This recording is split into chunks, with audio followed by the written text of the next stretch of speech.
Welcome everybody to Activision Blizzard Media's third US esports tournament, the Agency Showdown. Of course, if you guys are new to the Agency Showdown, essentially this is a fun and exciting way for everybody to connect and be social from a distance, even though we all can't be in the same place. And bringing you all the action live from our wonderful homes across each side of the pond is myself, Infinity, and I hold shift. Alan, it's nice to see you again, buddy. It's going to be a fun one here today. I mean, we did a really good time during Europe, and I'm going to go ahead and candidly put it out there. When we were watching the European Showdown, I was thinking back to the end of Modern Warfare, and was like, this European region is playing better than the North American region did last time around. So the bar has been raised, going from, well, I was going to say from 5v5 to 4v4, but that doesn't matter because we're not playing any of those. We're playing 3v3 search. But yeah, I'm hoping for good gameplay here today because we got really good stuff in the first week when we did Europe. Yeah, for sure. Let's take a look at our teams for this tournament then. We can talk about sort of any returning names from the first two tournaments that we recognize. Of course, for anybody who did watch them, you may be recognizing GP Decimate, 4PM Cleanout, KD Conversion Rates, Flicker, Farm Team, ATL Phoenix, 789, I think, as well. Of course, as always, the beauty of some of these names is just the fact that they're really creative. GME to the Moon, that's probably my favorite. Of course, we do love some references, and probably my favorite this time around, Alan.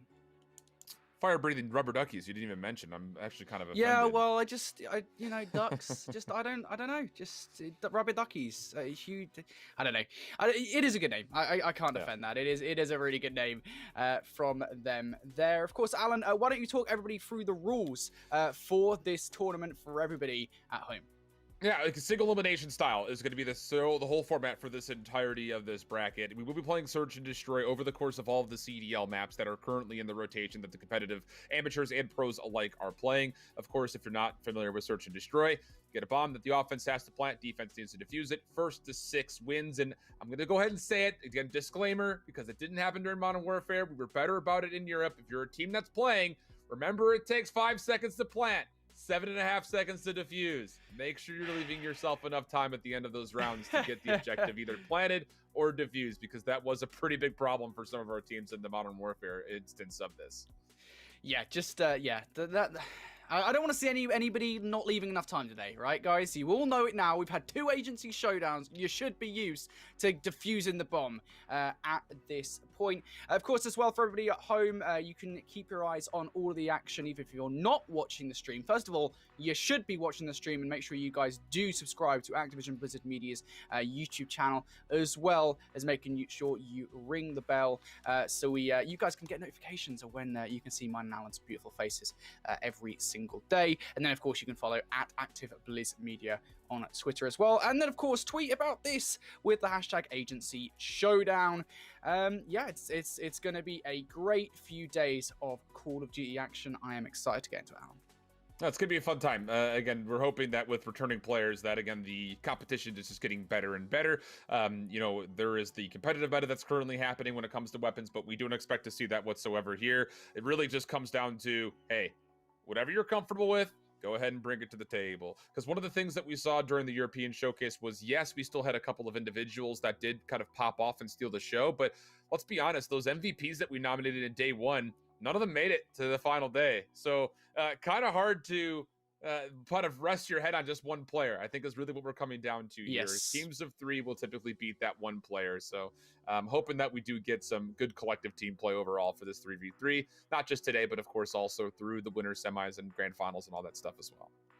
For sure. I believe we have our bracket ready to go to show you guys exactly how everybody is essentially breaking down for this tournament. So starting from the left side, I believe we'll probably be starting there as well. We'll talk about that in just a moment. Our schedule, we have 3 agents versus NYNY, KD Conversion Rates versus Fire Breathing Rubber Duckies, your favorite team, Alan, GRPs and RPGs versus GME to the Moon, Flicker versus Team UL, TMA versus Farm Team, ATL Phoenix versus TKOI, Pinnacle Death Squad versus 789, and GP Decimate versus 4PM Cleanout. And let's have a look how that translates into a schedule for our 3 days of actions here. Yes, we are going to be kicking things off with 3 agents versus NYNY, of course, followed up by the remainder of those matches. Some of those matches will be happening simultaneously, so we'll kind of be flicking from match to match as and when they come available. Yeah, and also just a reminder here that if you are not already watching the CDL, or if you're at least somewhat invested into the CDL overall, make sure you head over and do the CDL Recon Core. That is a really cool way for you to earn some in-game rewards, which is things like XP tokens, a couple of weapon, I think, add-ons and ornaments and stuff like that you could put on your weapons and stuff like that. But it's all about trying to give feedback to what the league is providing as far as sponsorship and kind of other partnerships that we're kind of seeing that are going through. So CDLReconCore.com will get you the link to go there, sign up, and start earning some very easy passive rewards just by filling out a couple of short surveys. I love free stuff, Brody. I absolutely love free stuff. So I'm already a part of it. As soon as I heard about it, I was already ready to go. I'm in it. Yeah. Have you got your free stuff, Alan? Yeah, I've gotten a handful of weapon tokens so far. Yeah. Oh, for double XP and stuff like that. Yeah, it's great. That's crazy. You need that XP to level up your battle pass as well. Season 2 starts soon. That's going to be crazy. Yeah, only like 2 days. 2 days is all we've got Something left. Of season 1. So if you guys haven't already finished out your battle passes, make sure you do so, because you've only got a couple of days left. And of course, if you do go to CDL Recon Core, you can be like Alan and get yourself some extra double XP tokens to find your way to the end of your battle pass. Anyway, we've got some exciting days of Call of Duty action ahead of us. I'm really excited to get into our first matchup of the evening. As always, I think with these agency showdowns, the really interesting thing here to know is that I think a lot of these matchups, they give us a very different meta to what we come to expect from competitive Call of Duty. So if you're sort of here and you're new to these agency showdowns in the chat, maybe you've come across seeing Alan and I cast competitive Call of Duty matchups. The difference here with these matchups are, I think there's going to be a lot more variety in the weapons of which you see and sort of the things that you use. For example, in competitive at the moment, we're not seeing snipers and smokes. You likely will see those in the search and destroy that we see today. So there's definitely going to be this massive variety. It's always nice to see as well kind of what players do choose to pull out in terms of their weapon of choice. Whatever's comfortable. Use whatever's good. Doesn't make a difference. I know a lot of our players don't play competitive Call of Duty. They're mostly probably living in the Warzone area, and we saw a lot of MAC-10s. I expect we'll see FFARs. Those are both right now dominating the meta in Warzone, so that's also a consideration as well. It was really funny. I know that the AMAX just came into Warzone, and I heard about people like not having purchased Modern Warfare, going and purchasing Modern Warfare just so they can get access to the AMAX, because apparently it's pretty nasty right now. So there will be some weapons that obviously have been used in the Warzone that are not available in that competitive scene. So, again, it's just kind of whatever you're comfortable with. Go ahead and pop that out and see if you can find the kills, because largely, I mean, this is really not like, we're not dealing with the most incredible search and destroy gameplay we're ever going to see. This is largely just who can kill who faster. So use that. Use whatever weapon you kill with the best. That's really what I'm looking at overall. Yeah, for sure. In competitive, at least, we have like the AK-74U, the XM4, and the Krig 6. Those are, generally speaking, the weapons that you could use. Of course, if you've been in League play recently, you will also probably see the LW3 Tundra, which is the sniper rifle that everyone goes to. I've seen the Pellington a couple of times, actually. Yeah, overkill's allowed as well, so we're probably going to see a lot of snipers with SMGs ready to go, too. Which I totally don't use in League play. I don't do that. No. It's the one thing I refuse to ever put on. Never. Okay, I gotta be honest with you, Alan. I absolutely do that. I'm sorry. I do it. Do you really? Right, oh man, we're fighting. In your voice. Look, dude, I want my gems. I will do anything I can to get my gems in League play. To be fair, I've got this sort of thing where it's like I have some humility, right? If I won't use the AK-47 until somebody uses the AK-47. If that happens, they're getting it. They're getting it. That's all I'm saying. We might see that as well, right? I mean, that's something we don't see in competitive. The AK-47 is an incredibly powerful gun.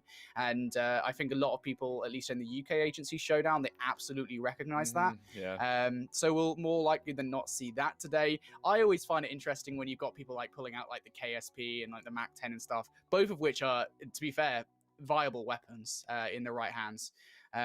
So just exciting to see again what these agencies can bring to the table. Of course, it's always fun to cast something like this. It's you're all fighting for that title of the best agency and the lovely trophy that comes with it as well. So we will see who becomes our third US agency showdown champions. Yeah, it should be very interesting because the maps are very different than what we had in Modern Warfare. Outside of Miami, everything is pretty approachable for 3v3. Miami's massive and usually results in a ton of chaos and a ton of 1v1s. But one of the things that we talked about a lot during the tail end of the UK version of this was the teams by the end, when we got to our third and final day, they were the teams that were playing best collectively as a full group.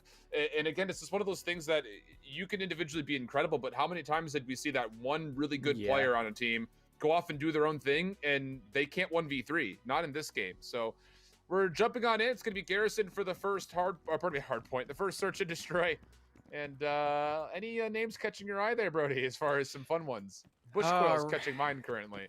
Yeah, I remember Reindeer, actually, from the second agency showdown, I want to say. The headliner here, obviously, wants to be news of the world. And, well, beyond that, yeah, it's less creative names than normal, but we do love to see it anyway. We're going to kick things off with Reindeer inside the area of the map that we usually call Vent or Rat, depending on which part of the world you live in. Already, right off the start here, All Right Rally's going to pick up that first gunfight against M-Fried. You can see, actually, you've got one player from NYNY. That's going to be headliner inside the area of the map, which we call Office or Lights. Looking for something. Has the cover, though, from the top bridge. That's going to be Tim's. And this should be around for the free agents here. It's Bushquail in a 1 versus 3, Alan. He's got the AK-74U, so he's already doing something right. Well, again, the would've, could've, should've, let's be honest, we don't know what to expect with these players. And this little easy hit for Bushquail finds himself one of what needs to be the last two. Reindeer hiding in a corner, gonna get red, and there you go. There is no such thing as a should win in this tournament, let's be honest. Bushquail, nice 1v3 situation. Free agent's completely lost on where he went. Plenty of time for a defuse. Bushquail starting things off with a 1 versus 3, a well-played one at that. I mean, this is lesson number 1, guys, right? We're going to tell you now. If you're listening in the chat and you've got your game coming up soon, play as a team. On. Yeah, first of all, yeah, get your headphones on. Secondly, play as a team. Make sure that you guys are consistently communicating out where those players are. Even if you don't know the callouts very well, you can always be like, oh, he's behind you or something like that, you know? Make sure you got your communication up to par. That's for sure, because Bushquail walks away with a 1 versus 3 there, an easy one for him. All right, what's next up? Again, just trying to learn something about some of these players. And the only thing we really know right now is that Bushquail is shooting pretty darn straight. And that likely is all you need in a lot of these tournaments. But we'll see how he tries to play this. He is going to be carrying the bomb for his squad. And it looks like he's going to try to make a play over to B. Rally's sitting over through the mid part of the square. And as well, Rally does fall, and that should open up the opportunity for Bush to move forward.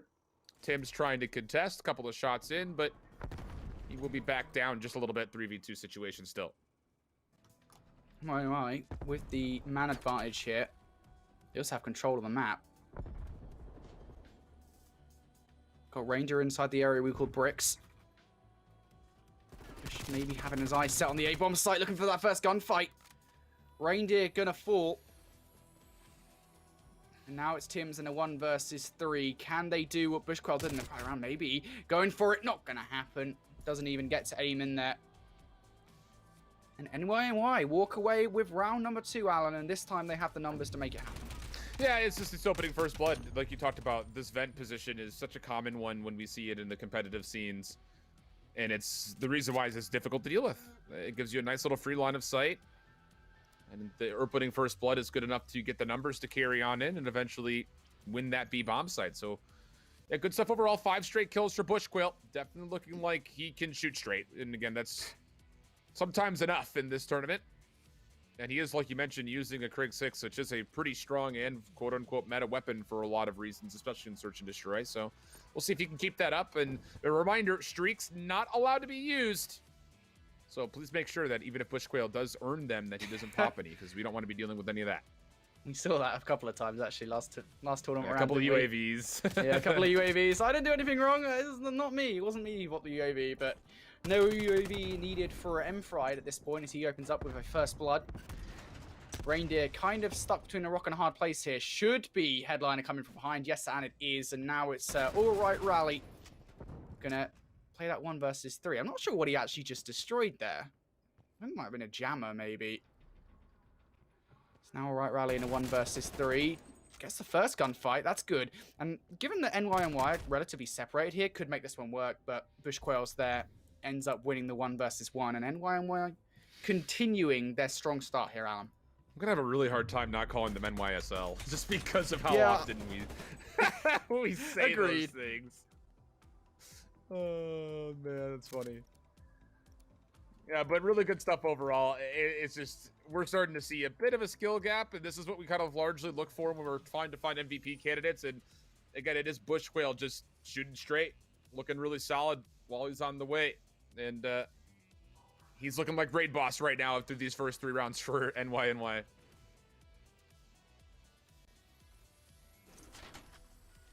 We'll see if they're able to continue their dominance early on here. Headliner opens up with that first blood against All Right Rally.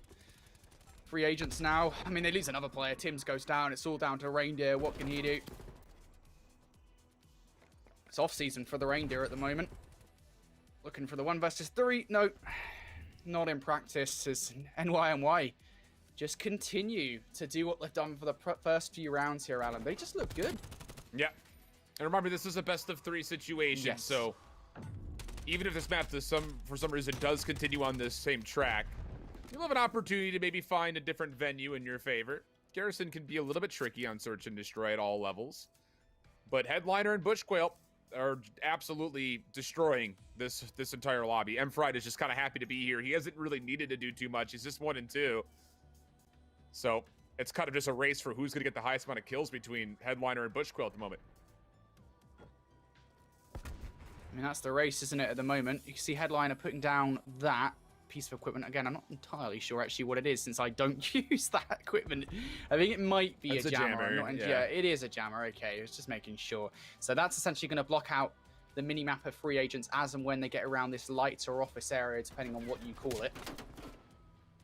For now, though, for free agents, I don't think they're all that phased by the jammer itself. They just want to get this bomb down over towards B. Unfortunately, though, as they lose All Right Rally, that's going to make this a much harder task to achieve as the first few shots going in. Headliner and Bushquail now just going to tag team out. They take out Reindeer. It's Tim's now 1 versus 3 in a situation that free agents so often find themselves in. And NYNY, again, they look strong here in Search and Destroy. A really solid defense. Yeah, this is going to probably be a 6-0, looks like. At this point, it's, again, there's the 2 players that we've already kind of mentioned at great length are absolutely just better than what we're seeing right now out of the free agents, at least for the time being. Again, things can change depending on if we switch the map. Maybe a bit more of a friendly locale, but right now it's just looking like these 2 are just too good for free agents to deal with. See if NYNY can get this 6-0. That's the question, isn't it? Can they do it? Can they finish it here in round number 6? Well, that's a great start. Mfried making his second contribution to this Search and Destroy. As NYNY now have the numbers. Can Tims make this work from green? Stun check comes out from Headliner. And there it is, the kill as well onto Reindeer. Actually going to this player at the back. So they have the full knowledge here from that earlier stun check as to where Tims is. Going to actually go for this kill here as Bushquail. Tims has an AK-47. I mean, to be fair, it's not a bad weapon for this situation whatsoever. Might even get this kill on Headliner, but is there going to be a trade? Not even get the first kill, actually. Headliner can't finish it off. NYNY, they just look so good in game number 1 there, Alan. Really not much to pick out from that roster.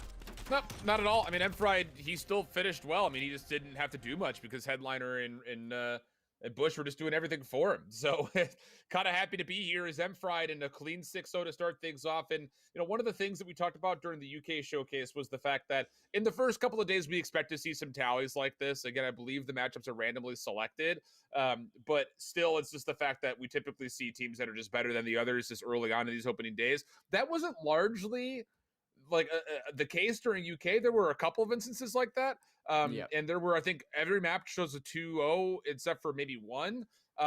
But that right there was kind of why we said the things that we said during the European version of this Showdown, because very often you just see a team that is super talented, looking really good, leaps and bounds above their opponents, and that's kind of what we have on our hands right here for why that was a 6-0, and why I think going into no matter the next map is, it's probably going to be something similar here as well. Yeah, I agree. I fully agree with you, Shift. To be honest, it's just like this happens so often, early rounds in particular. I think the further on in the tournament you get, the closer matches you do end up having, obviously, as you kind of filter out the, not bad teams, but the worse teams compared to the ones, of course, that stay alive in the tournament at any given point. But for these early rounds, I think at this point, you know, this being the 4th agency showdown that I've got to cast, it is just a case of, at least to me, that these early rounds are just always kind of 2-0s for the most part. We always get like one match, which is 2-1.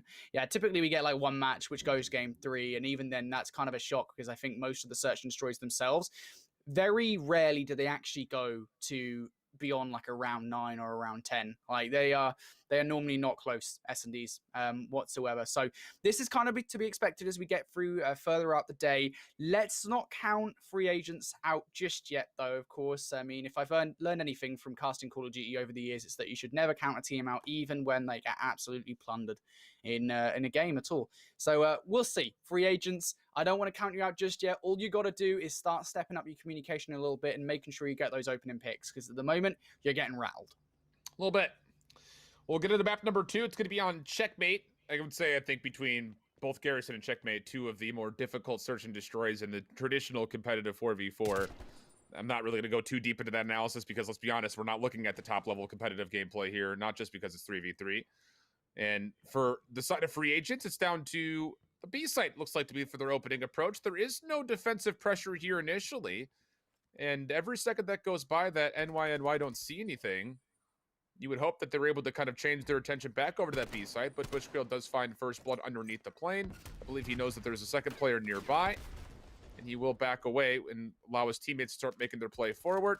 Reindeer caught in a corner, easy kill, 3v1 situation, dish down to Tibbs. Semfry just trying to take out Headliner there.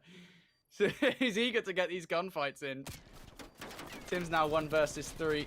What can you do here if you're Tims? Okay, Magnum. Okay, all right, Tims is going for it, but Headliner ends up with a kill anyway, coming in from behind. That was kind of inevitable. Bushquail jumps on the defuse, and I was actually going to come in here and kind of be like, well, NYML, what are you doing giving up the B-bomb site like that? Because on a map such as Checkmate, even though you kind of note that this isn't the highest level of gameplay that you and I will have casted over, you still need to control the plane. Like, that is, I mean, I know it sounds like a very simplistic strategy, but that is the strategy on a map like Checkmate. That middle plane area is so key to getting the bomb down and then holding it as well. That NYNY, even though they end up winning that round, maybe that's something that you can improve on looking further on in the tournament if you get past this matchup. Yeah, it doesn't matter the mode. The top of the plane is just so important because you have not only high ground, but you also control the exact center of the map. And because of how the wings and these little holes in the plane are structured, it allows you to go from one side to the other pretty safely and pretty freely. So, yeah, it's a very key, important position for sure. And, well, now free agents, they are playing very passive. And, again, this is more of a TDM style approach, I think, for a lot of these teams, more than we're actually going to come out as a full group and play a bomb site. But when you're playing this passively back, you're giving a lot of free space to NY and 09. They've already made use of it to find first blood. Bushquail, he's got a couple different weapons to choose between. Tough gunfight versus Reindeer, but wisely waits for the regen, at least tried to. Nice Semtex to trade things up, and we got a 2v2. Free agents able to take out Bushquail, and that's really one of the heads that you do want to take. Now, they have to take out Headliner, and unfortunately, as Tim's falls, this should be a very easy round once again. And, you know, I don't want to keep on hammering home this point. We are, of course, only 2 rounds into this Search and Destroy game in particular. Of course, the second map of the best of 3. But it does just kind of, I get this feeling that as a team, NYNY just look a lot more cohesive at the moment. They're pushing stuff together. Like, you notice it there from both Emfried and Headliner. They go for that kill together, right? I mean, there's no universe in which if you go for that kill together, the Reindeer can actually turn around and get both of those gunfights. So it just doesn't happen unless somebody misses a hell of a lot of shots. So it's those kind of smart plays that really elevate you as a team. And NYNY looking all the better for it as now they go 2-0 up in this game of Search and Destroy. Headliner having the best start of these 3 players once again. Yeah, that jammer. I don't know if it's still, those jammers. Yeah, I don't know if it's still allowed in league play. I know it was like the opening weeks, and it was like the most annoying thing in the world. Now. Yeah, I think it's been restricted because everything was opened up still in league play when it first came out. But yeah, jammers are so annoying. It takes away your complete mini map. Also provides like a hissing, buzzing sound that makes it difficult to hear for footsteps. And well, we got another first blood for NYNY. And no bomb in hand here for free agents. 45 seconds to go. Headliner does get taken down. Again, Reindeer. You mentioned he was a player that we were at least somewhat remember from the Modern Warfare Agency Showdown. He's done well to try to keep this as close as he possibly can, but it seems like he's going to be required to do a lot more. And now it's down to Bushquail for a 1v2. Bushquail, not a bad player at all. Could free agents pick up the first round? Yes, they will. Very well played round from them. They're able to get the early picks and then, of course, execute off the back of it. Great stuff at the end of that. And talk about Ranger. It's Ranger who closes out the round as well. I feel like, you know, him being, to me at least, the most notable player, if I want anybody to step up on this free agents roster and be that player, as you discussed in sort of the top of the show, that really does carry this roster almost to victory, I would expect it to be Ranger. Yeah, it seems that way, right? I mean, I believe Tim's was empty from kills in the Garrison. Rally, I don't think, had too many to count up, and it was largely Reindeer who walked away with any eliminations. And how about this? This time, free agents defensively are pretty full stacked over by Tetris and Pallets. At least those are the traditional competitive callouts. Whether they're aware of that or not is a different story, but they're going to be at least able to start things off together, and then they're going to split as they're getting a little bit nervous at what could be happening potentially to A. And while they do split, it's going to be Headliner for first blood. Down, Tim's down now as well. Headliner going to be responsible for that one. But Reindeer opens up with the gunfight here against Headliner. So the 1 versus 3, it has begun. You can take out Tim's here, but it's not to be. And it is just kind of unfortunate, once again, that you find yourself in this situation. But a good hit overall here from NYNY. This was, in my mind at the very least, a relatively cohesive defensive play from free agents. They played as a roster. They intended to control the left side of that play. And unfortunately, though, just if you don't win the one-on-ones, you're not going to win the round. It's as simple as that. Yeah, I mean, yeah. it might sound stupid, but that is the fundamentals of it. And that's, I mean, not to sound like we're elementarizing this or patronizing too much, that's all we're looking for is who are the better players mechanically, individually on some of these basic S&D 101 things. Because, you know, one of the things that we've took away at these opening days is that, again, you are going to have a bit of a skill disparity between some of these teams early. And so far, we were saying that it was Headliner and Bushquill that were kind of showcasing that. How about Mfried? He's also now 4-1. So we're definitely seeing a bigger gap between all three of the individuals on paper for NYNY than we are from any of the individuals free agents. And those little basic mechanics, playing for trades, stacking together, trying to get the bomb planted, those are all little advantages that get you into a favorable position. Talk about advantages. NYNY, they're already a player down. What about this for All Right Rally? Picks up that gunfight against Mfried, and now Bushquail, 1 versus 3. Hasn't had the best game of checkmate, search, and destroy thus far. Now looking for kill number 2. He's going to take those shots off against Tim's. Now, the thing is, he's revealed his position here, so theoretically for Reindeer, you need to win this gunfight. Doesn't! Bushquail gets away with his life. Now, here's the problem, Alan. You need to reserve 7.5 seconds for the defuse, and you don't really have the time to make that one happen. Tim should catch him on the cross here, and he will. Few shaky shots there at the end for Tim's. Gets it done, though, and free agents able to find their second round. Yep, time. It's just, it's so important. Super, super important to make sure you're leaving yourself appropriate amount of time. And that obviously was going to be a problem potentially, if not very imminently. And so now we've got ourselves a 1-round affair. So after, again, we talked about Garrison's a very difficult search and destroy. And after a 6-0, now the free agents starting to get some participation for everybody on the roster, and they're only down 1. Much better this time around. Free agents, I mean, they look like they seem to have got a handle on how to play search and destroy. I think in that game 1 particularly, they just were not playing as a team. This time around, though, they're playing a lot better. We'll see if it does equate to a win here in game number 2 of this best of 3. NYNY already 1-0 up. They win this, they move forward in our single elimination bracket. And what a start in this particular round shift as they push up towards what we call the A Street, which is that line at the very top of your mini-map between the crates. They get the bomb down over towards A, and now it's an All Right Rally and Reindeer to win a 2 versus 3. Rally is starting to come forward, but isn't able to get too far pushed up. So back to a 2-round gap. NYNY looking pretty solid overall, even though there have been a couple of shaky rounds for them. And again, you're seeing some great action from Mfried. So after what was largely just Headliner and Bushquail in the first map, Mfried is actually holding the best KD currently in the lobby. So it's not good news for whoever plays up against NYNY, I'll tell you that much. Great news for anyone who happens to be supporting these 3. NYNY, they just look really good at the moment. But free agents, as we've said, they've maybe started to pick up some steam here in the search and destroy. We would be fools to count them out just yet. on the defense. NYNY, they look a little bit more aggressive this time around. Looking for this first gunfight. It's going to be all right. Rally winning it with the Krig 6. M-Fried going to fall. Now Bushquail and the Headliner. What can they do? Look at this aggression from Headliner. This could be good. Does actually spot out all right Rally here. This should be a kill. And a nice one at that. Looking for a number 2. A 2-piece from Headliner. Lovely play. And Tim's now in a 1 versus 2 as NY flip this round, and it's Headliner. Go for the ace, buddy. Why in the heck not? Tim's actually going to get away temporarily, but Headliner's ready for this, surely. There he is. Nice ace from Headliner. Great stuff, and now you're on match point. Could be a very early first day for NYNY. After the 6-0, now up 5-2, and that's a nice little 2-piece there from Headliner. So all it takes is one more round. It would have to be 4 in a row for free agents, and well, it's not looking all too positively that would occur, them having a trouble trying to get even single rounds put together, let alone not an opportunity at least yet to see them win multiple back-to-back. But anything could happen, and they'll have to come down to this defense first, in which Reindeer will play over towards A. He apparently doesn't see Headliner until maybe it's a touch too late. As Headliner is now forward, he finds first blood.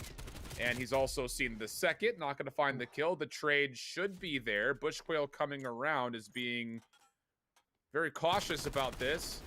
Sees the player at range. A little bit tight, and M-Fried actually is able to save a life and find the final kill. So NYNY win this series 6-2.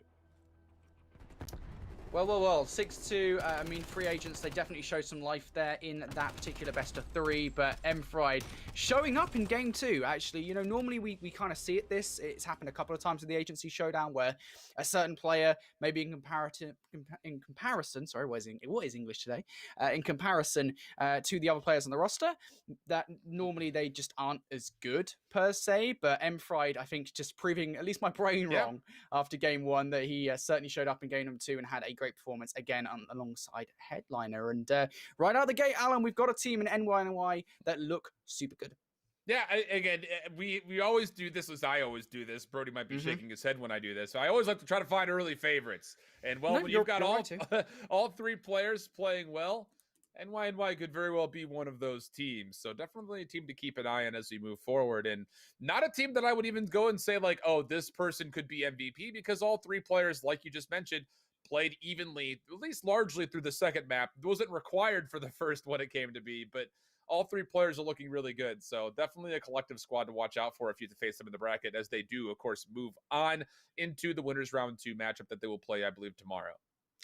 And let's talk about that bracket. Let's take a look at that bracket to show you guys exactly where everybody is at this point in time. Of course, we will be seeing NYNY moving into day number 2. Of course, all of today, guys, is just going to be the round 1 matches. So we're just going to be removing essentially what we've got. I want to say 16 teams competing in this tournament. We're going to be removing 8 of them at the end of day number 1, halving the competitors here playing. So we could bring that bracket up for you when we can to show you who will be playing up next. But overall here, Alan, I'd say for NYNY, that wasn't necessarily a breeze. I think they definitely breezed past them in map number 1. Map number 2, though, you know, free agents, I think they started to at least get their sort of one hand on the steering wheel, but it was too little too late. And I think at that point they'd already kind of crashed out. Yeah, it's kind of like, I don't even know what reference I'm about to make, so I'm not going to. But they were definitely a little bit more lost when it came to what they were trying to do in Search and Destroy. And again, what we largely saw in Europe was, it wasn't until we got to the second day that we were starting to see some good objective play that was coming through. Everything was very much so glorified team fight, essentially. Just try to get in there, TDM it, see who can be better at the gun skill. And I think largely that's what these guys are trying to do overall. Is we're not trying to be the better Search and Destroy team. We're just going to sit there and say we're better at the game than you are. So it's just Search and Destroy gives us the easiest opportunity to showcase that. And it isn't really until we get to day 2, when we start to get 2 good teams playing up against each other, that objective becomes super important. So we'll see if that will change as we go further on into the day. But for now, this NYNY team looks like at least a team that can outslay just about anybody they play up against. Yeah, and now we just look to see, I guess, who else in the tournament is going to perform well, of course. You know, this is just the case, though. One thing I will say is that NYNY, not to say that free agents are a bad team, but you can always say that comparatively, like they're this amazing roster, and then they come up against somebody better than them, say in round number 2, that next round of play tomorrow, and they don't look anywhere near as good. So you really never know with these sort of things whether or not they just played sort of a team that they were just much better than and look so good because of that. So we will see as we do get to day number 2. Again, we'll get the bracket up when we can to really get everything going for you guys and show you how the rest of this tournament looks out. I believe we're just waiting for the next matchup, and there you go. You guys can see it. It's going to be KD conversion rates going up against fire-breathing rubber duckies. Look, if with a name like that, I really want to see these guys have some creative gamer tags. If they don't have some creative gamer tags, I'm going to be upset. Although, I might not be remembering correctly, I want to say that this KD conversions rate squad was one that made it pretty far during the Modern Warfare time. I think you are correct. Yeah, so that's a tough opponent to be going up against, at least initially in round 1. Although I think both of us are sitting here and at least I'm very biasedly rooting for fire-breathing rubber duckies because I want to be able to say their name as much as humanly possible while I have a chance the next 3 days. Fire-breathing rubber duckies. Yeah, that's it's a good name. It's a good name. We always do love the creative names. I think that's one of the more fun parts about this. And of course, if you get to a certain point in the tournament, you have a nice logo to go with your name as well. I cannot wait to see the logo for fire-breathing rubber duckies. That is why I'm rooting for them. That is literally it. I just want to see that be brought to life graphically. That's literally the only reason. Yeah, same. If we can see the fire-breathing rubber duckies, I'll be happy. Everyone can. I will never ask for anything again. Maybe a Lego set for my birthday. That'll probably be about it. But I definitely want to see that logo for the fire-breathing rubber duckies. And so maybe they get free. Not that we're biased, right? We're not biased. No, I'm biased. Okay, Alan is biased. He's allowed to get away with it. This is the American tournament, so this is. I guess we can give Alan a little bit of breathing room to be biased here towards you guys.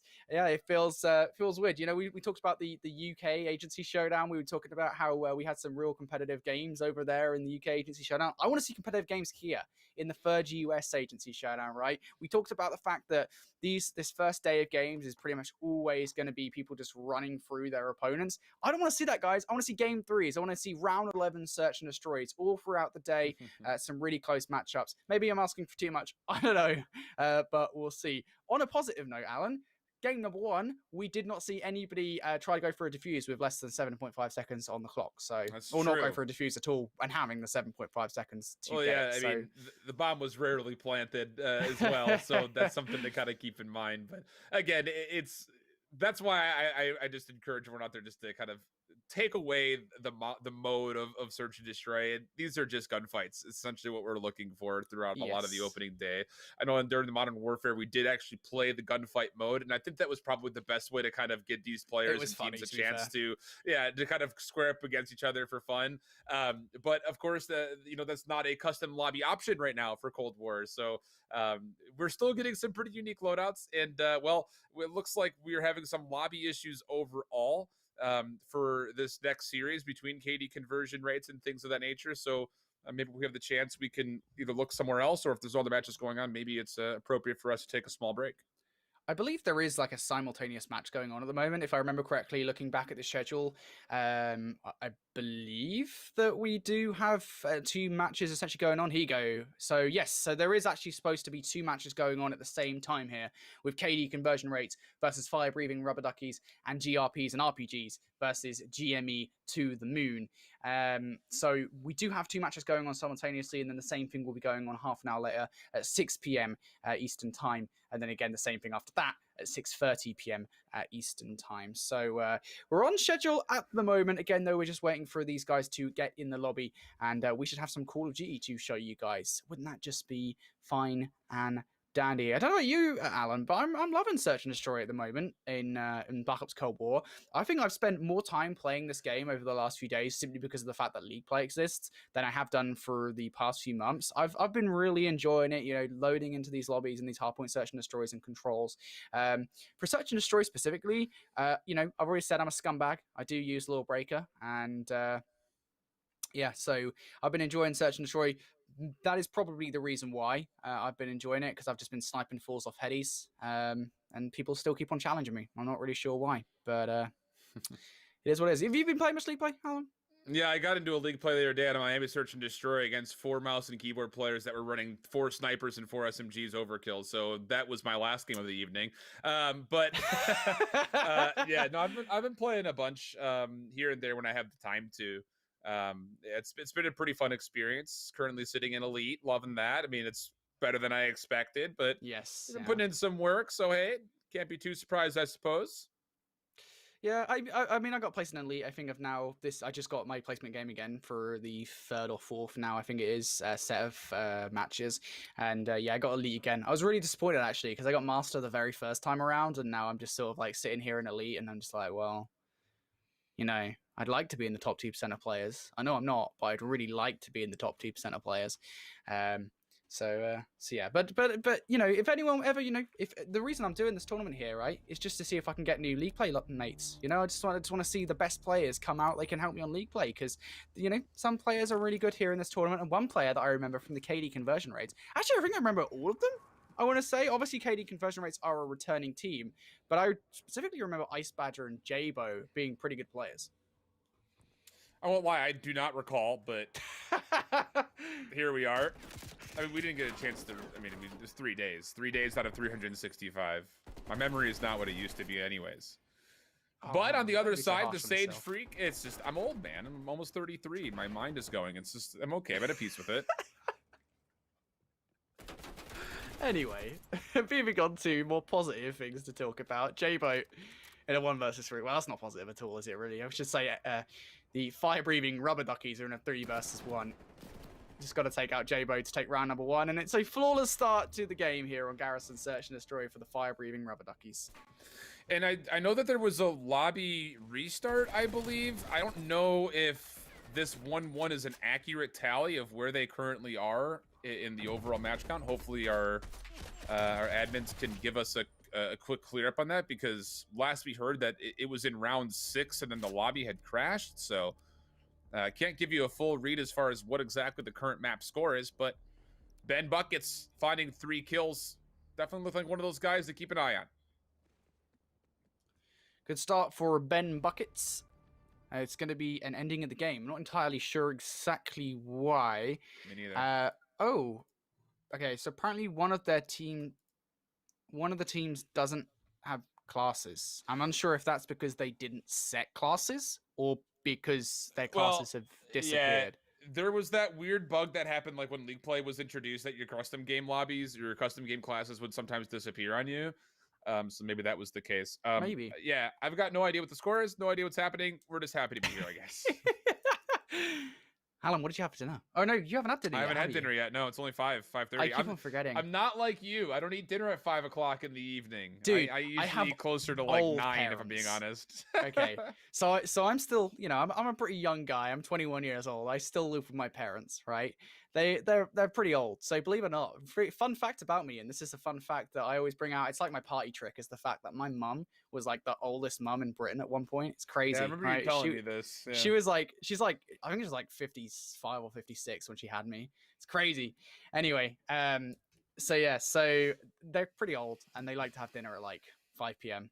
And I don't have anything to say about that. That being said, actually, today I didn't eat dinner with them. I had my own dinner because obviously I'm casting, and if I'm casting, I have dinner separately. So I got myself a ready meal out. I don't know. Do you guys call them ready meals in America? Like frozen microwave dinners. meals? Yeah. Yeah. So I got myself a microwave meal out. I had macaroni cheese. It was pretty sad, but I put pepper on it, and it tasted a little bit nicer. So that's what I had for dinner today. This is sounding like worse than my college experience, which is saying something. No. Because I had some weird stuff when I was in college. It was just like ramen noodles. Well, the ramen noodles is pretty stock for college, at least out here. Dude, I love ramen. I love it. I'll eat ramen out of choice. We used to get ramen packets. Yeah. We put like 3 or 4 of them in like a bowling pot, and we would just make it for the house, and we just dump like a bunch of sriracha over it. That was dinner for like the night for everybody in the house. Dude, that's insane. I love the sound of that. That sounds like a dream meal for me. It was actually pretty good. I'm not gonna lie. If you have to eat ramen as much as we did, you have to try to find ways to spice it up, and that was literally us spicing it up. Well, getting off ramen, moving to a bag of milk, picks up that first gunfight against JW. Of course, that is a trade at the end of the day, and SGO Boys now in a 1 versus 2 against Sean Nolson. That's a name that I remember. I remember him playing very well, actually. This is not the same team name, though. I cannot remember for the life of me what the team name was here, but A Bag of Milk, I believe, was one of our MVP nominees in the last agency showdown. Now a 1 versus 1 here against SGO Boys. Let's see. Yeah. This is a team I remember Bag of Milk very specifically because he actually has thumbs and moves very well, and that movement is great. And so you're going to probably largely expect this GRPs and RPGs to try to plant the bomb every time they get the opportunity to. And I think a lot of that is coming out of Bag of Milk. I mean, I remember him. Yeah, I want to say he was in the running, if not the MVP overall. From when we did the last Modern Warfare thing, and we were largely impressed with just the speed that he moved around the map and how convincingly that he did compared to everybody else that's on the map. No, I think you are right. Yes, so A Bag of Milk was actually the MVP showdown. I've just checked this, and actually, GRPs and RPGs played as the goats from State Farm last showdown. Right. So you may well remember that team. Yeah, so I just got that checked for me. So A Bag of Milk, he was the MVP last time around for GRPs and RPGs, formerly Goats from State Farm. Let's see if he can have an MVP worthy performance again, going head to head with GME to the moon. Opens up the trade as a pizza tattoo falls out of the round, and now 2 versus 2. Yeah, I think one of the comments they made about A Bag of Milk is like, this looks like he just loaded up into the CDL playlist. Like he's playing very passively, very cautiously. He's using his teammates for information, whether he's kind of using them as a little bit of bait or trying to use them to kind of run with. Doesn't really make much of a difference. And he definitely impressed for sure. So a 3-0 start for him here, and Nice to Know You 9 is about to be nice to be known, as he has a loadout that I don't even know where to start. He's got a thermal scope, and I don't even know what weapon that was. What weapon was that? I don't even know. I kind of thought it was an AK at first, but I'm not entirely sure now. Look, Alan, right? He knows what he's doing. He's whipped out that thermal in case of any smokes that come his way. Absolutely. You know, one of my friends I play League Play with, he actually has a thermal AK-47 class, just in case people whip out the GAs, whip out the old sort of overkill setups, you know, snipers and respawn. As soon as that happens, it's thermal AK-47 time, and trust me, it works pretty well. So hey, maybe Nice to Know You 9 knows exactly what he's doing. But for now, GRPGs and RPGs seem to know what they're doing a little bit more so, as they are 2-0 up here in this Search and Destroy, starting this one pretty well. Jimmy to the moon, trying to sniff out Sean Nolson, who seems to have broken the back line. A Bag of Milk going to kick things off with that first blood. That's a player taken out of the area of the map we call Top Green. And now GME to the moon, a man down here. 0 control of the bomb site, but this looks like an A hit from GRPGs and RPGs, and they get the opening blood. Trade comes in from SGO Boys. Now maybe a 1v3 potentially on the cards.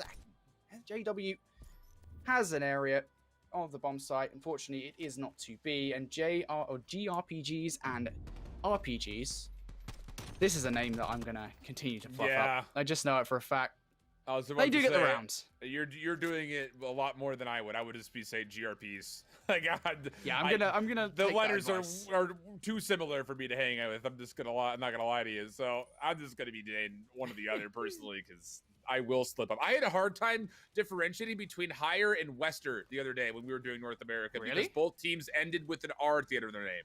That was literally the only reason. I was really struggling. I was on the struggle bus. Hey, well, at least you're calling them higher, hey? So, every cloud, right? Yeah, no HYX stars over here.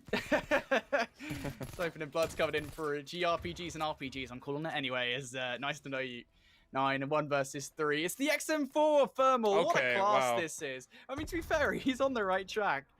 It's not the zaniest loadout we've seen for the XM4 this tournament thus far, but GRPGs and RPGs going to pick up round number 4. They're looking pretty good here, Alan. Yeah, with the scope on it, and I think he's got a silencer. It just looked like a totally different weapon. Yeah, it's wild. It's just like after we've gotten, I think we're past the point where pick 10 will ever be a thing anymore. Which is sad, because I love that. Because of Warzone, yeah, it's just like you have to have all these attachments, and like the guns just look so different. It's pretty wild. Oh man, give me quick draw 2. That's all I want. Back to Black Ops 4. I miss Pick 10, dude. Pick 10 was, I mean, I love this game, and I love Modern Warfare, and Gunsmith, obviously, is a real creative thing, but I don't know. Pick 10, it's perfect quality all the way through and through. For now, though, GRPs, not GRPGs. I've just been told that I keep on adding an extra G, which I have noticed, to be fair. And I was like, have I been doing that? I don't know. But GRPs, and I'm just going to call them GRPs. I don't care anymore. I've got past the point. You guys kind of fluff us up here in the casting booth. I ain't doing it anymore. We'll meme it a little bit. We'll meme you a little bit. No worries. GRPs. GRPs. Oh, looking for all the bloods. They're going to find them. SGO boys now. 1 versus 3. What can they do? Yeah, again, you're this small thing like trophy systems down on the bomb. Bombs immediately planted. Yeah, that's true. Yeah, I would be willing to wager that a bag of milk is probably sitting somewhere in the expert division. Yeah. When it comes to his league play, tries to get the snap on there, but SGO does find the elimination. So it comes out of Pizza Tattoo, who gets, I'm sure, a call out or some awareness that, hey, this player is low. Just go ahead and take the challenge, and that will be good enough for round number 5. 5-0 up. Do you know what? Actually, I'm gonna keep on calling them GRPGs. That's actually a great shorthand for this team. Is it? Yeah, it's like GRP and RPGs. Just gonna call them GRPGs. Do you watch Wheel of Fortune? I mean, no, I don't. That TV show in the UK. Do you guys have it in the UK? I'm pretty sure that ended in the 90s. Oh, okay. So there's like usually a puzzle that's like before and after, and you take like the first half of a phrase and you match it with a second half of a phrase that relates to like the last word. So like that would be like GRPGs because you're saying both GRP and RPGs. I don't know why, but that just reminded me of it. I love the wheel. We love the wheel here in this house. Okay. I've got nothing. Oh dear. GME to the moon. I think they might have run out of rocket fuel here as 5-0 down in game number 1 of this best of 3. GRPGs doing pretty well to have guessed where GME to the moon are going, at least on this offensive push. It was going to be an A hit for them. They do have B as an open opportunity you need to in this first gunfight, though. Sean Nelson comes on through, picks up it against Nice to Know You. Bag of Milk getting a little bit overzealous there, trying to play into green. And now this opens up an opportunity here for GME to the moon to get this bomb down on A. So, hey, first time we've seen give GME to the moon get a plan off.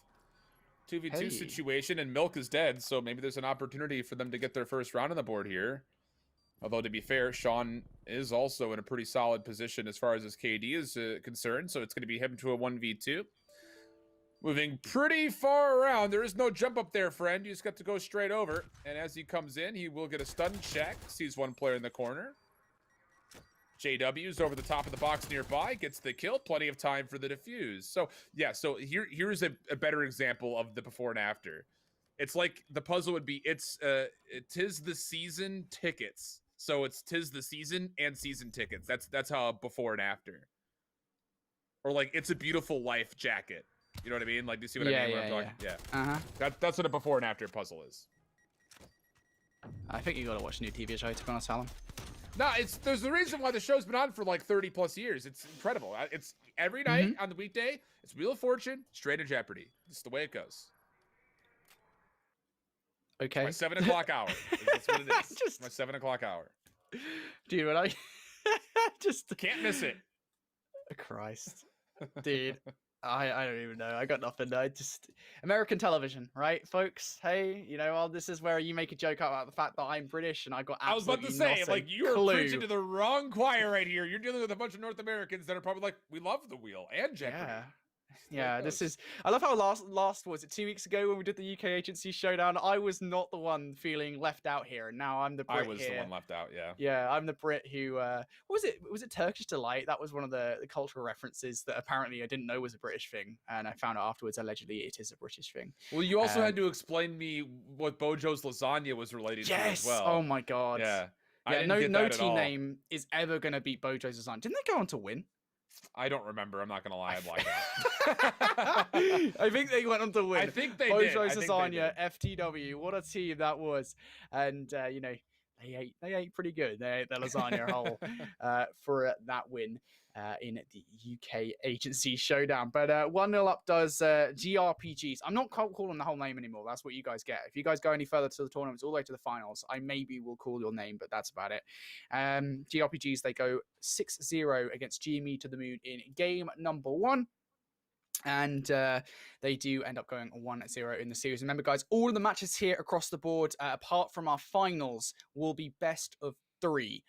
So this is all single elim as well. So if you lose a best of 3, you are done. You're out. No agency showdown championships for you. For GRPGs, though, they look pretty good there. And I think this is, again, a slice of the action that we really got to see with them being GOATs from State Farm last tournament. Yeah. And Bag of Milk is kind of pulling out that fabled sniper rifle overkill, likely with an SMG in the back pocket for him. Sean trying to play the bottom of the plane, and this will be an A hit, and Bag of Milk will have the bomb. And again, just expect them to try to get the bomb planted as much as humanly possible, and that seems to be the case here once more as he starts planning it in. This is a really hard bomb site to retake. I will say that much. You know, I think both of them really on this map are extremely hard, but especially for A, I mean, you can watch it from so many different angles that, realistically speaking, it's a really hard one to get a defuse on, and Trade's going down here. Comes down to a 1v1 between JW and a Bag of Milk. A Bag of Milk goes for this gunfight. Isn't going to win it. Big win from JW to start this off, and GME to the moon to open up Checkmate, Search, and Destroy. They end up taking round number 1. All right, well, good start for him. And if they can continue to, I think, just work these plays. Again, we've got JW from behind. Bag of Milk is the one who falls. If you could just find, it really does feel like if you're going to beat this team, you have to kill Bag of Milk. We said that, I think, last time that we watched this team play as well. And it's not taking anything away from anybody else, because you had even mentioned that, yeah, Sean also remember him playing very well from last time around. Even a Pizza Tattoo had a couple of pretty notable kills I want to remember from Modern Warfare, but Bag of Milk, he was the reason why he was MVP. If you find a kill on him, you're probably going to win the round, is what it kind of came out to be. That might be the key here, realistically, is you got to take out a Bag of Milk, especially with this LW. It's got a light on the LW3. Is that a flashlight? Am I seeing that right? Or is this just a visual glitch from my eyes here? Well, regardless, anyway, he has got this overkill class that you love to hate, Alan. And I think they're all running it. I'm pretty sure they're all running it, because we've just seen 2 sniper kills right out the bat from GRPGs. And GME to the moon now. Well, they had a 1 versus 3, and it's just not to be. It's tough, man.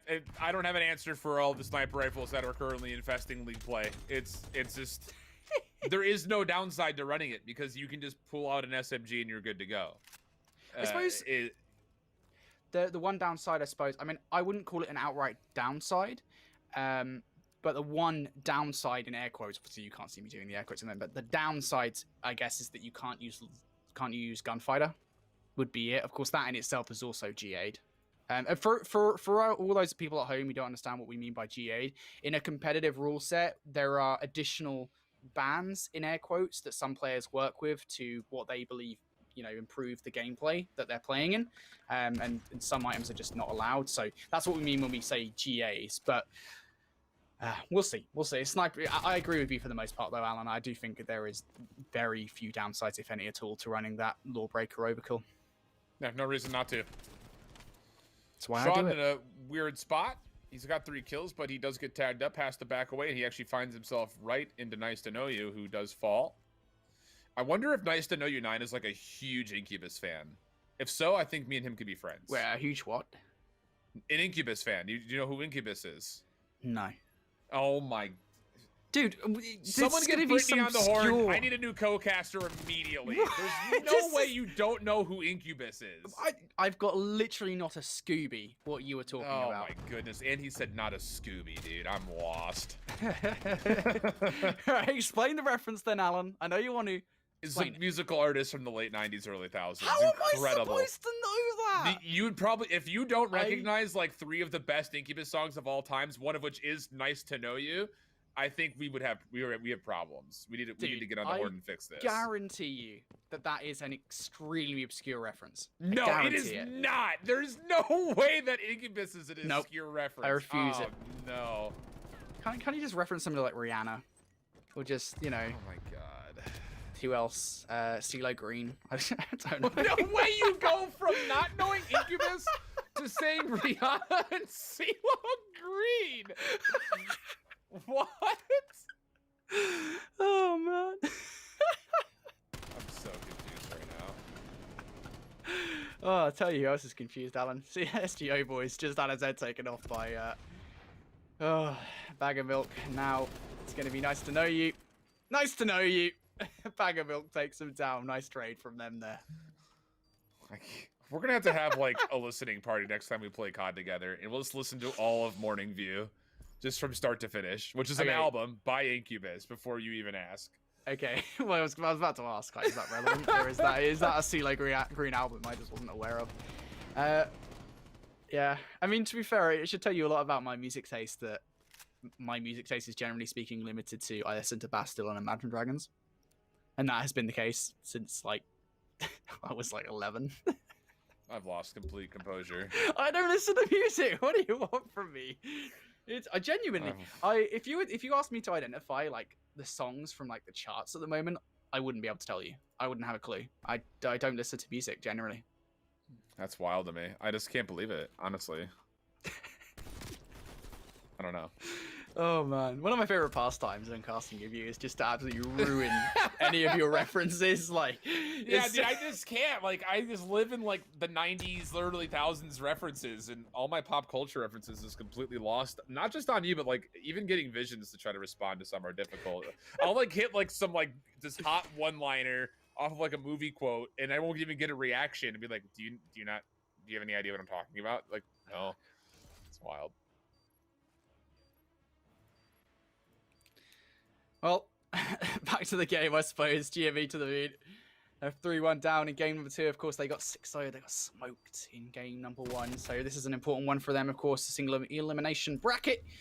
And, well, round number 5 just doesn't go their way. I mean, they started this game relatively strong, Alan. They went 1-0 to kick things off, but it's been 4 rounds on the bounce now for the RPG squad. Or the GRPG squad, I should say. I gotta know what GRPS, what is the relevance to the name? I gotta understand. Is it like a sort of a green RPS? I don't even know what an RPS is. Ignore me, Alan. Take over from me, please. If it's the normal GRP, it'd be like it stands for like gross rated point or something like that. It's an income thing.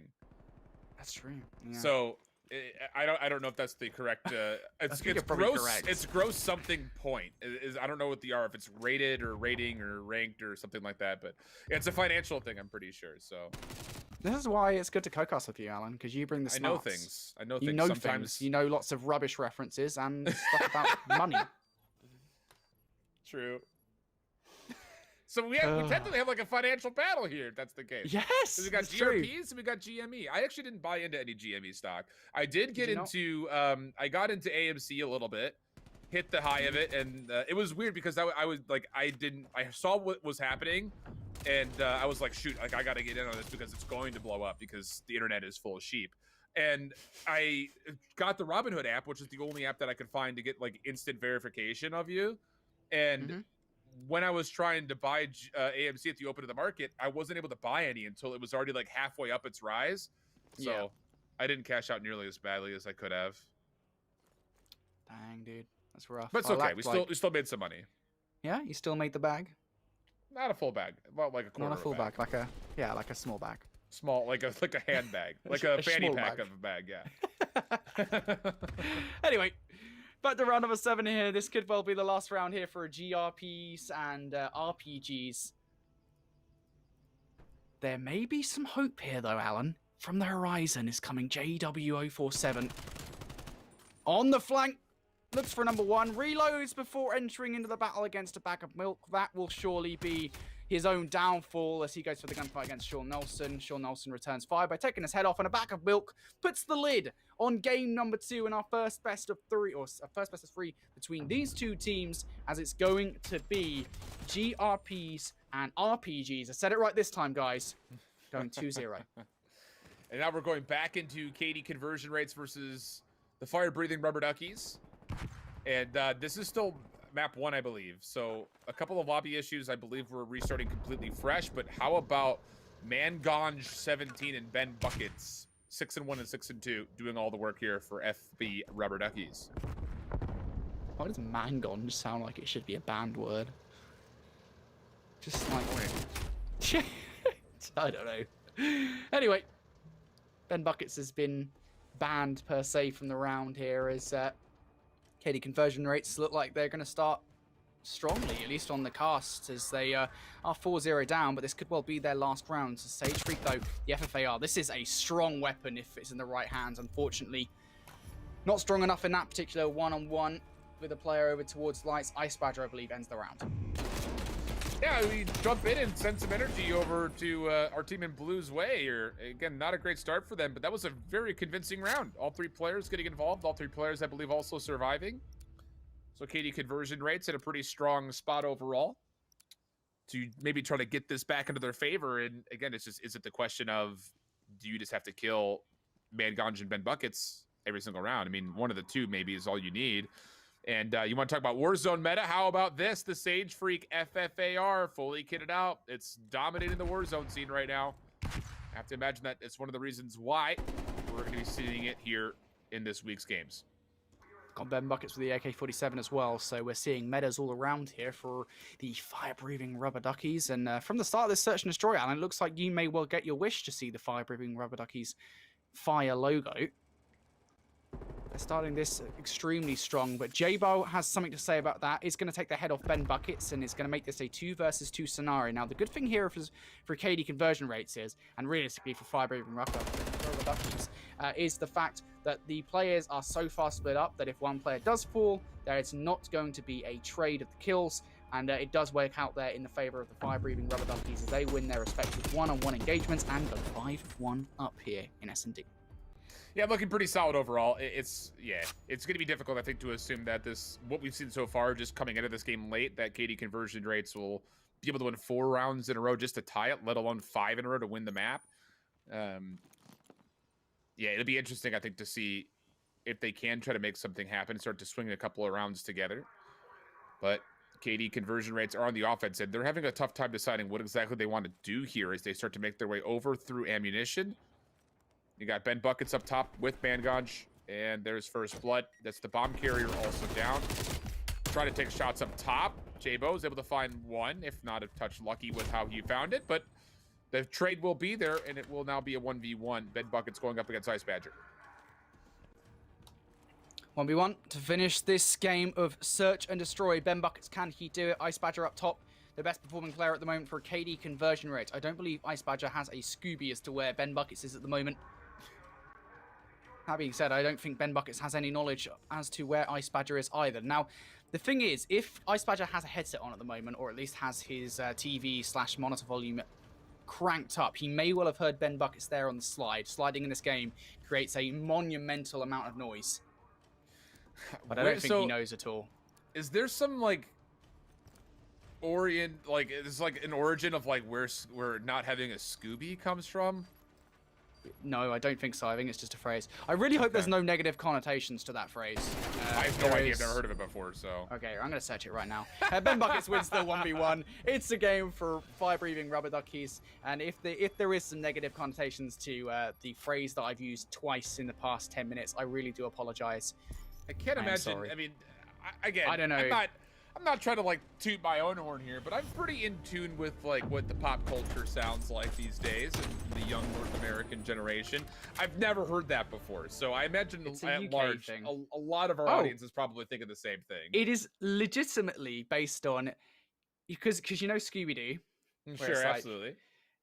Because of the rhyming with Scooby-Doo and not a clue, it's like saying somebody doesn't have a Scooby means you don't have a clue. Wow. So okay. There's no negative connotations. They don't have a Scooby. That's it. That's what we're going with here. And this is probably going to sound really dumb because I don't know if Scooby-Doo's... I can't for the life of me actually remember right now if Scooby-Doo characters have an American accents. Do you guys have Scooby-Doo in America?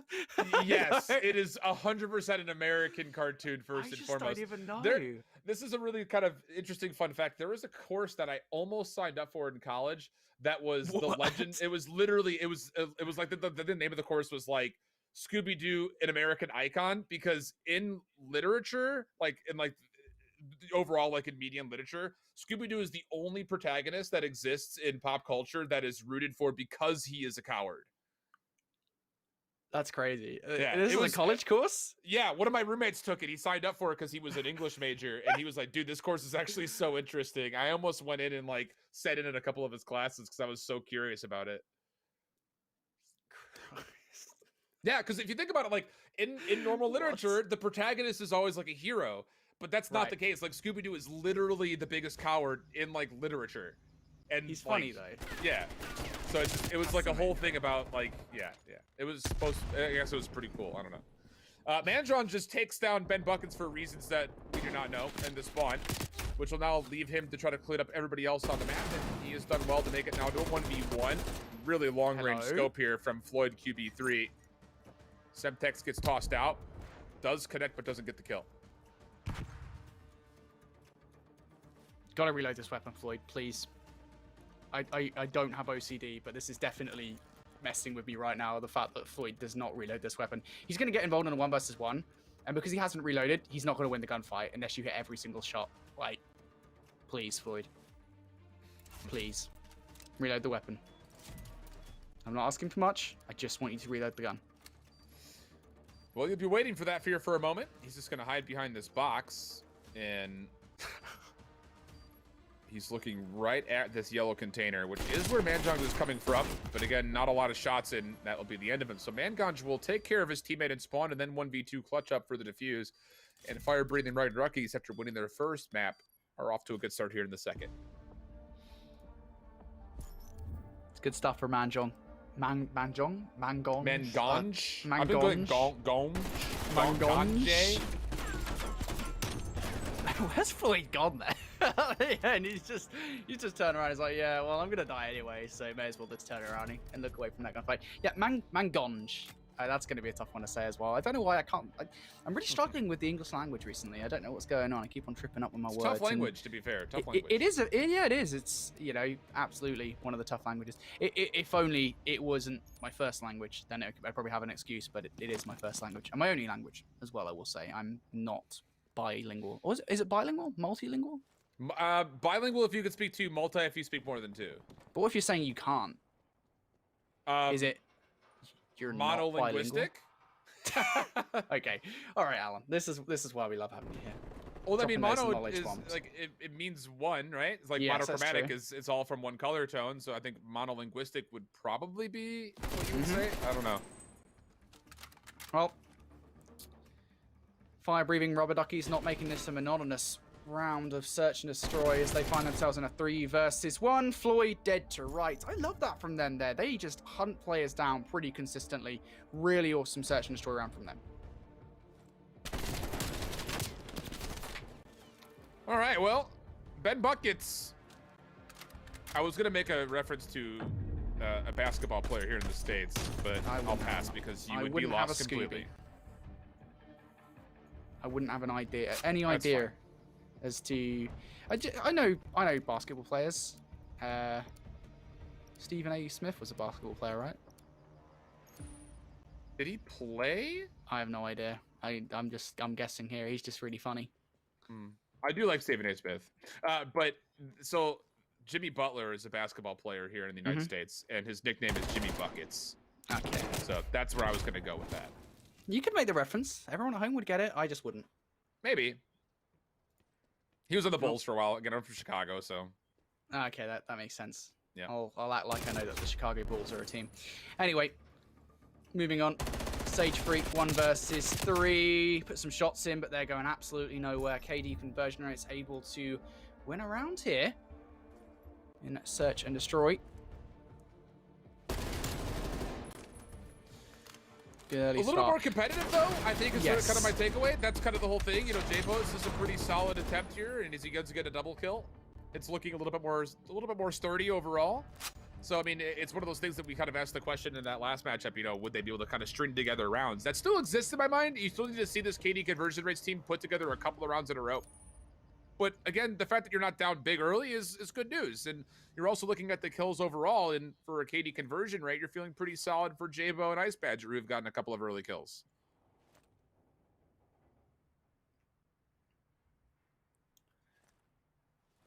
Fire breathing rubber duckies. Moving on the offense here.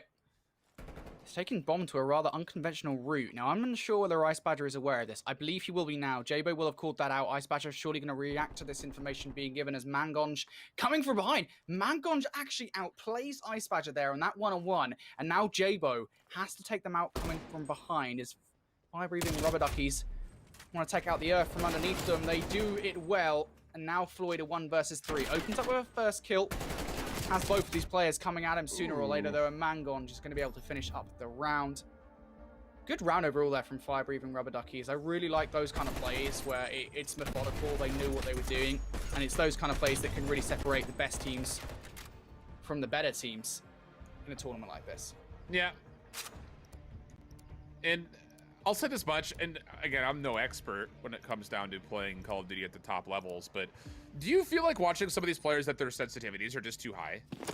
Yes. But then, I don't know, it's one of those weird things where it's, it could be a number of things. Like, I recently learned this. So, I play with an Xbox controller.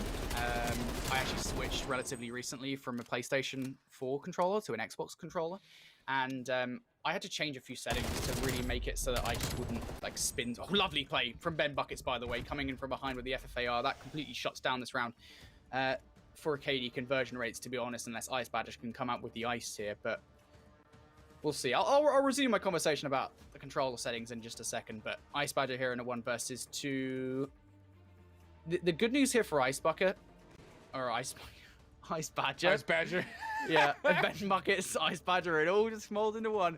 Ice Badger here in this 1 versus 2 is that these players for Fire Breathing Rubber Duckies are about as far apart as you could possibly get. So he could get one of these kills and get away with his life pretty much scot-free. Yeah.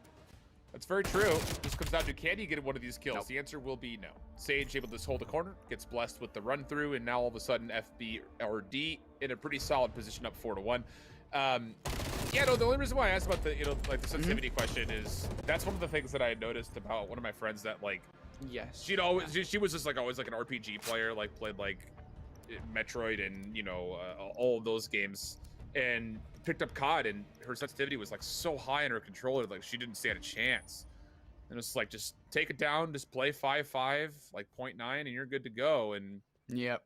You start to learn the game a little bit better as far as like how much motion do you actually have to put into your thumbs to actually lock on, because a lot of the times you see these players ADS, it's like the ADS and then all of a sudden their aim just goes like to the ceiling, and I don't know, caught my attention, so I thought I'd bring it up.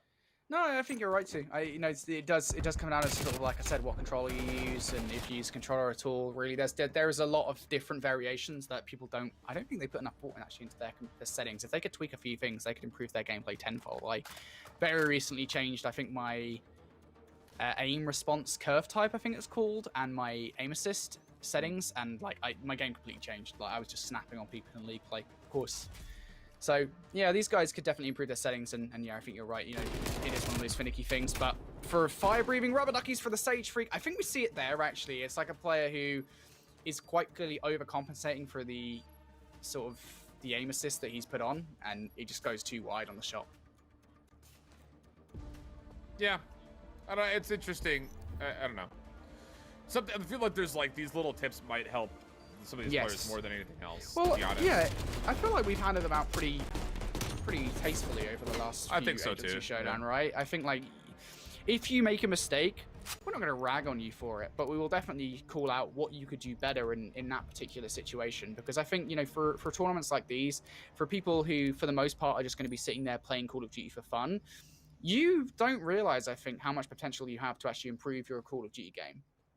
You know, even if you play it for fun, like there are many things that you might not realize. Be like, all right, cool. Well, in this situation, I could do that better, and it could really help you down the line. Hey, maybe, just maybe, if you're good enough, you could maybe even have a go at Call of Duty challenges, right, Alan? You know, that's always the entry level to competitive Call of Duty. Maybe you should probably start with a game battles match. I was about to say there are probably some other places they could be starting rather than jumping into. Or league play, which is you know. That's where I would go. Bring these into league play first and foremost. Yeah. No, it's just one of those things that's like, you know, I think the large majority of our players are probably just contenders or competitor players, whatever that bottom 50% is. And then you get the kind of gem in the rough that are probably sitting around like expert and advanced. But it does feel like there are some things that are just kind of largely missing when it comes to like just the understanding. You know, when you get out of the Warzone sphere and you go to competitive Call of Duty, it's the same game, but it's also not. You know, it's very largely different as far as how you play, not just speed and tempo, but also what weapons you're using. So I don't know. It's just something to consider. Yeah, no, I agree. At the moment, Ben Bucket's playing with one of the meta weapons per se. Again, you know, AK-47. It's technically not meta, but it's one of the stronger weapons we do have in this game. So it's a good weapon to pick up his 8th kill with, and now 8-3. Ben Bucket's proven himself to be one of the better assets that fire-breathing rubber duckies do have here, as they are now just one round away from closing out a 2-0 matchup versus the KD conversion rate squad. Let's see if they can do it here. So they look to take this bomb over towards, it would seem B. They've tried this strategy before. This time around, though, KD conversion rates, they should be ready for it. Floyd is on the area of the map we call Tetris. Ben, angle, snapper, just a bit off. Mangon's just pushing through. This is just fire breathing record. I was just saying, we're better. We're just gonna. This is the old world. Just gonna run at you, strat. I like the call. And it's just down to Ice Badger, and this looks like a Krig 6 that he has not touched ever before because there's no attachments on it. And well, he finds some information, but no kills to speak of. Ice Badger's not a bad player at all. We've seen him play very well in the past. Previous Agency Showdown, of course, that was a very different game. It was Modern Warfare, not Black Ops Cold War, and he's not able to pull off a 1 versus 3. Fire-breathing rubber duckies end up winning that 6-2. And they are going to take the series 2-0 off the back of it. And now we have 3 teams already through to day 2 of the action. And of course, the round 2 of the bracket. I believe we're jumping straight into our next matchup, though. It's going to be Farm Team versus TMA. Yeah, good stuff right here. So, Farm Team TMA, what's going on here, boys? What you got to offer? Currently a 1-1 tie. It seems to be map number 1 overall. How about Camp Snipe Repeat? Wonder what kind of game mode he likes to play. I'll put $5 and say he's a Warzone player that likes to go to top side of the air traffic controller. Oh no, this is an ATC Warzone player, guaranteed. Yeah, it has to be. I feel like there's a thin veil of salt for players there. That No, do exactly hey, that if you're gonna change your IGN to really kind of boast that, you better own up to it. That better be your whole brand. I better see a sniper in his hands. It needs to be a Tundra or a Pellington. I need to see it. If he doesn't have either of those weapons, I'm going to be extremely disappointed here. So we're on board with Farm Team. I like the setup that they've got going on at the moment. They do not have control of top green at the moment, which is maybe the one downside here for Farm Team, but they are playing as a squad. And just as I say it, actually, Alan, I kind of speak this move into existence as Farm Team have a player pushing all the way up through under the mid tank. And they've already got one player keeping an eye on that A-cross as well. All right. Let's see where they want to go from here. Time is running out, and, well, Teflon falls. Beaumont, Hendricks, kind of watching this same angle. Ervon does find one, gets the bomb picked up. Again, 5 seconds is all he's going to have to plant, unless he can find both of these kills quickly. He does find the second elimination. But where is Hendricks is the question, and, well, the answer will not be found here as Farm Team win a round by default here off the game clock. Like if you're TMA in that situation, and we see teams do this pretty often, actually, in Search and Destroy. If anything, if you're in that situation, there's not a lot of time to go down on the clock. Just do something, because doing something is better than sitting around and doing nothing, because, of course, you will end up losing the round on the offense. That's how Search and Destroy works. You just got to get this bomb down. You know, that immediately, it gives you an extra man as well to work with. You know, as in, if you're in a 2 versus 3 like they were in that situation, you get that bomb down, you immediately essentially put it back to a 3 versus 3, because although the bomb doesn't shoot, it does add a timer to the game, which Farm Team have to be aware of. So Doesn't matter anyway, farm team, they end up taking round number 3. They go up 2-1 in this game, but look at this straight off the bat here, Alan. We can see farm team and TMA go head-to-head. Straight into green, camp snipe repeats goes. Of course, the MP5 beats the sniper in that particular gunfight. Hendrix, though, is going to trade things out, and this is a very quick round of search and destroy. Falls all the way to a 1 versus 1 between Beaumont and Teflon. Teflon has absolutely no idea where Beaumont has gone. And I remember Beaumont's name, as I say, from the last time around. And doing very, very well. And it seems like that is indeed once again going to be the case here. Again, Beaumont, this is got to be a Lawbreaker fully kitted out weapon. Or Gunfighter, pardon me, fully kitted out weapon. It's got every attachment you could possibly want. And Hendrix is actually using a QBZ, which I'm not going to lie. The only time I've been using the QBZ is to try to get the camos on it. It's, well, not an easy weapon to get those long range shots with, that's for sure. Yeah, QBZ is, like, I see this weapon in pubs every so often, and I'm like, well, this is not the best weapon, to be honest with you. It's not a bad weapon per se, but if you compare it to some of the other ARs that are available to teams in this game, I think you would probably be better off by using an XM4 or an AK-47 or a Krig, for example. So we'll see whether or not Hendrix is able to prove me wrong. He's currently doing pretty well at 4-2, but for now, it's going to be TMA here. On this offense, great opening blood here from Teflon. Takes out Hendrix, who is trying to make a flank happen through dark. Now a 2 versus 3 for farm team.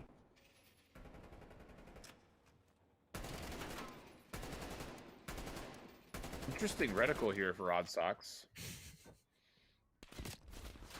Little circle dot setup. But farm team just down to camp, snipe, and repeat. He's got a nice angle here, finds the first. Ervon is, again, raid boss here. He's also in the mix. I'd have to win that gunfight. Not going to be able to do it. So TMA, they're able to respond immediately back. 4-2-3 goes the overall tally, and we've got ourselves a game here, Brody. We do. Good game so far from both of these teams, realistically.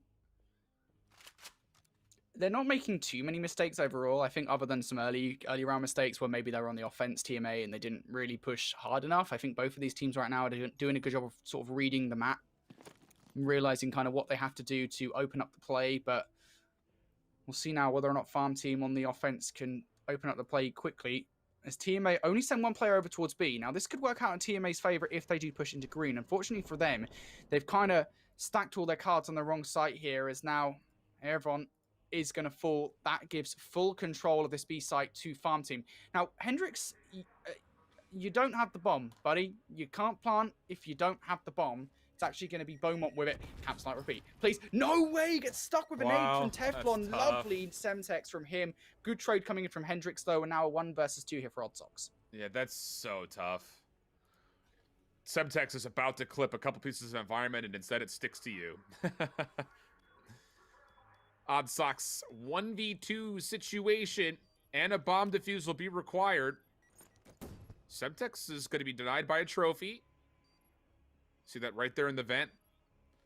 And Odd Socks is going to have to make a play. A very difficult decision, to be sure. And, well, every minute that he sits here kind of waiting is a minute that he's going to have a hard time getting in. Goes right to the vent, but players are waiting for him, and that'll be pretty easy, solid kill. And farm team's up 4-2.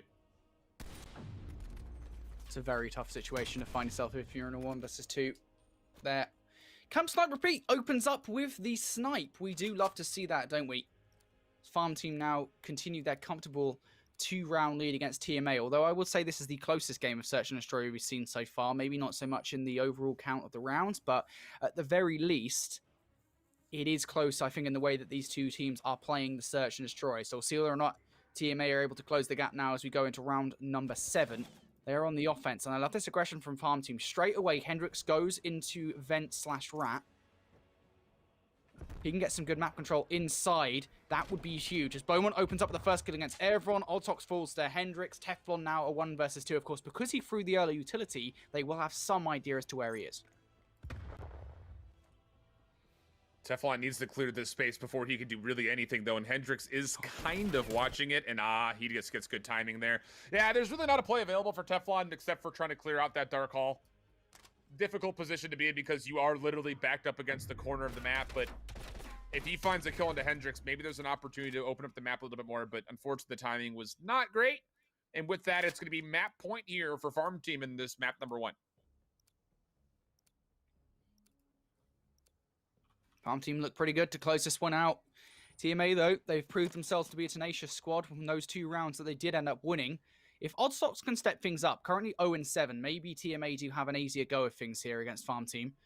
We shall see, though. Is Farm Team going to be the ones on the offense? I suppose that's the one thing that TMA do have going for them here, Alan. But on floating, Hendrix is there, ready for that opening blood. Airborne going to fall. Teflon does trade things out, though, Alan. That will make this round somewhat interesting. Farm Team have no access to the A-bomb site. Big gunfight here for Camp Sniper Repeat. Gets it against Teflon. Hey, you're off-brand, Camp Sniper Repeat. I want you to give an LW3 Thunder right now. Yeah, get into a corner and just hold an LW3 with a hard scope. That's all I'm looking for. Nah, he's going to get the bomb planted. He's got a 1v1. Also knows to play with the trophy, so maybe a bit of humor built into his name, and he's able to get the gunny up in time to find the final kill required for round number 6. Yeah, good stuff there overall for the collective 3 of Farm Team. Not Goats from State Farm, but another Farm Team represented here in the opening Cold War and US showcase. I'm so disappointed in Camp Sniper Repeat here. I feel like a father. His child's come back and deflated his football. Sorry, I'll Americanize that for you guys. A soccer ball. And it's just super disappointing. I just never thought that would happen in my life. Anyway, moving on to Flicker versus Team UL. Seeing them 2-3 down here in what I presume is going to be game number 2. So, yeah, so Flicker actually won game 1 already. We're unsure what the scoreline it was for that one. So we jump straight into game number 2 between these 2 rosters. Flicker already with an advantage. Yeah, this is looking pretty solid overall, although, hold the phone a second, trade will be there. It's just going to be down to Super Hot for a 1v2. Eclipse moving very quickly, catches them completely off guard, and Team UL are able to find themselves around, and that will tie things up at 3. As we said, we don't actually know what the scoreline was for game number 1, so this is currently 3-3 again, one of the closest search and destroy scorelines we've had so far in this agency showdown. Game 1 could well have been close to.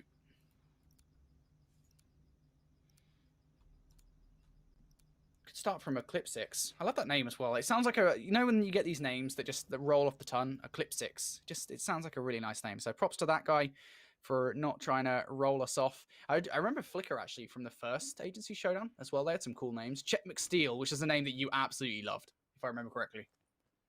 Yeah, Chet McSteel was definitely one because Tom Cruise it wasn't just Chet McSteel, it was Chet McSteel. Yeah, that was absolutely. I remember thinking one as well. So Flicka looking at those 2 players, see if they can find a way to get their team a mild advantage here. Blue Crew comes right up behind. Chet never saw him up top on Tetris, and we've got ourselves a 2v2 here. Super Hot with a sniper rifle. Checking out all these angles before approaching the A site. Now, they've got one player to deal with realistically who could be a real problem here. That's going to be Skywalk close. Of course, Blue Crew is technically watching the cross as well, so he could be just as dangerous as a threat to this bomb plant. But Super Hot now getting this bomb down. Skywalk has absolutely no clue that he's here. And there you go. That's what happens when you watch that angle. Bomb goes down. Now Flicker have the advantage inherently to this situation. Can Thinking One and Super Hot do it? Super Hot's going to fall to Blue Crew. Now Thinking One. A 1 versus 2. Blue Crew picks up a 2-piece. That's going to close out this round. Team UL able to retake. Yeah, really good retake as well. I mean, they do it very cleanly. They do it very quickly, and they break it down pretty clinically. So good stuff overall here. We've got a nice matchup between both of these squads. Very back and forth. Both teams looking like they've got a couple of great individual members. Blue Crew in specific. Nice shots. Again, no optic on the AK-47. It kills very quickly, and you get instances of that right there with that little double up.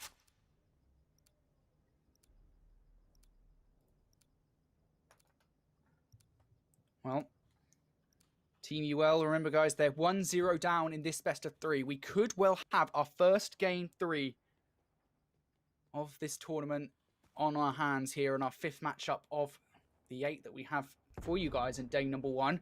Let's see if they can close out this search and destroy as they now go on the offense. Flicker have some modicum of control over the plane. Chet McSteel getting a very overzealous here, and he's going to pay for it as Blue Crew takes him down. That's going to leave Flicker in a 2 versus 3. They have to have sort of a split effort here on the defense. They've got to send one player to A, one player to B, and that will surely put quite a lot of weight on these players defending these sites. This is going to come down to timing here. You feel like Thinking was just going to play in this corner on top of the B site. He's going to trust that Superhot is going to be able to individually be responsible for the A site. A couple of utilities being thrown out, but Blue Crew is playing very patiently. Not going to be able to do that for much longer, though. Only 33 seconds left until he's going to have to make a move. Flanking player coming from Eclipse 6. Is Superhot ready for it? He may well be. The drop shot coming in from Superhot. It's not to be. Eclipse 6 wins the one-on-one. And now Thinking 1 trying to win this 1 versus 2. Get some lovely timing on Eclipse 6. But Blue Crew searching down for this kill. Thinking 1 has no idea that he's there. Searches for it. Big one-on-one for Blue Crew there. As now Team UL just one search and destroy round away from sending us to our first game 3 of the day. Yeah, this is one of those things that it's just another really nice little moment there overall for Team UL. You thought that, again, for Flicka, they were trying to play individually. Thinking over towards B, Superhot over towards A. But Blue Crew on 5 in a row, Eclipse at 10 and 5, and even Skywalk is playing pretty well at 3 and 5. A lot of resiliency in front of Flicka. And for Chet McSteel, Monocle Optic, which I've never understood. I can't use this thing, but I didn't even know this existed. I can't lie. I didn't know this existed. I have absolutely no idea why you would use it. I just like there are so many better sites in this game. Check McSteel though, of course, being the absolute action hero that he is, can use anything and get away with it. We'll see if he's able to do something with this, Alan. Well, he's going to be running into a handful of players here in a minute. He's going to go deep side at Tetris. He's going to come right around the back of this play, and he will find one. He goes to the instant reload. Oh, no! That's like rule number 1. Don't reload unless you need to.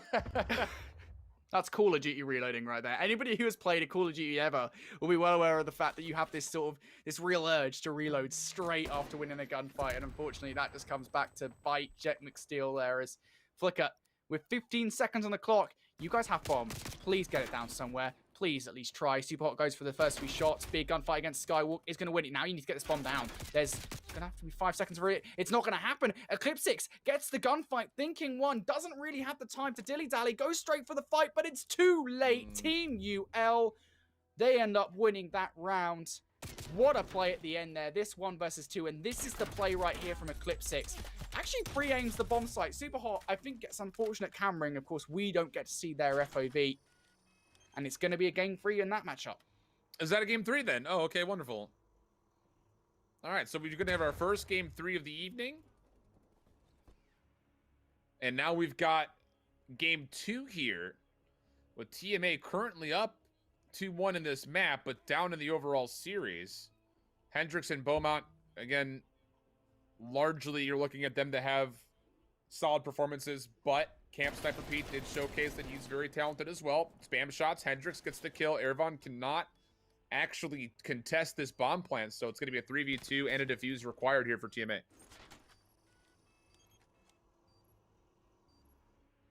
What can TMA do here in this situation? Well, they do get the first blood.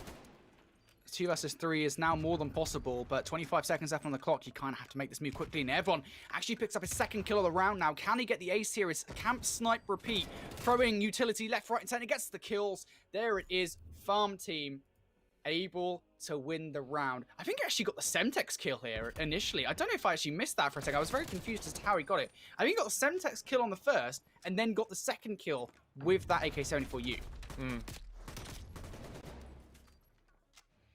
Another contested map. I guess it's just this time slot is giving us some pretty solid games.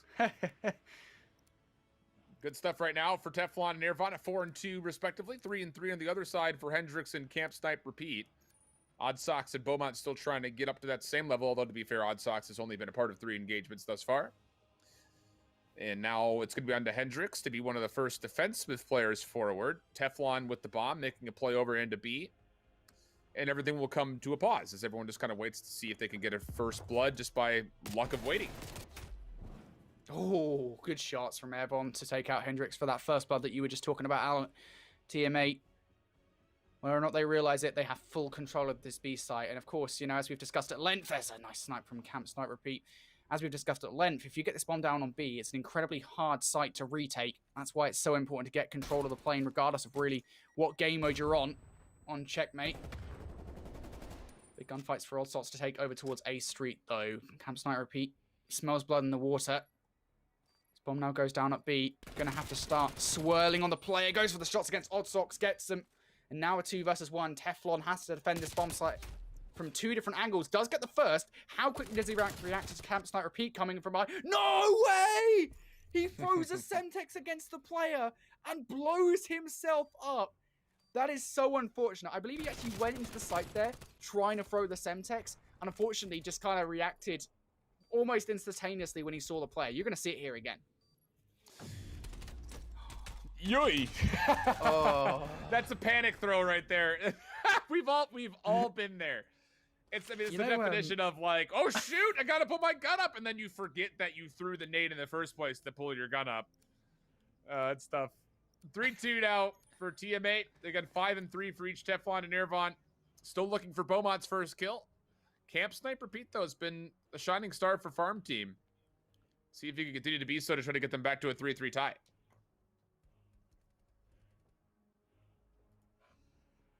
TM8 looking to send us to our second game 3 of the day.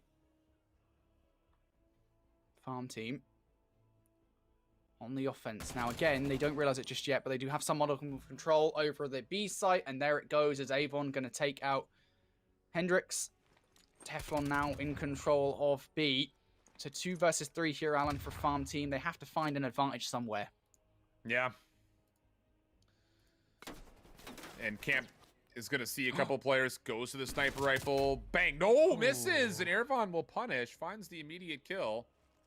So it's just down to Beaumont. It would be a great time for him not just to find his first kill, but also his second and his third if he can find a way to get the ace in the round and a 1v2 clutch up.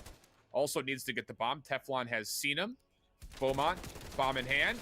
1v1 versus Odd Sox. Both players largely just doing damage to the wooden stairs more than each other. And now time is becoming a problem as Beaumont's going to try to get over to A. He's actually going to get here with just enough time. And there are no defensive players here, so this is a good commitment to try to give himself a really good look at this 1v2.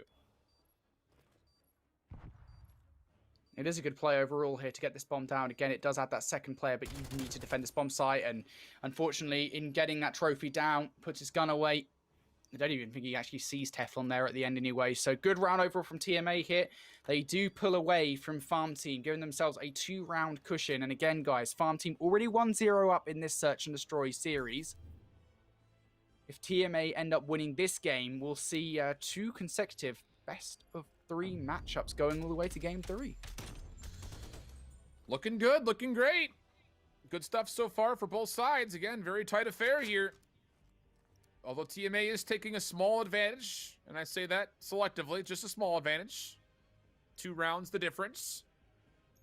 And it just comes down to at what point can this Farm Team really kind of make up that gap is the big question, because obviously round for round will not be good enough. You're going to have to string together a couple, and I'm largely looking at Beaumont to see if he can continue to get involved here to help his team out.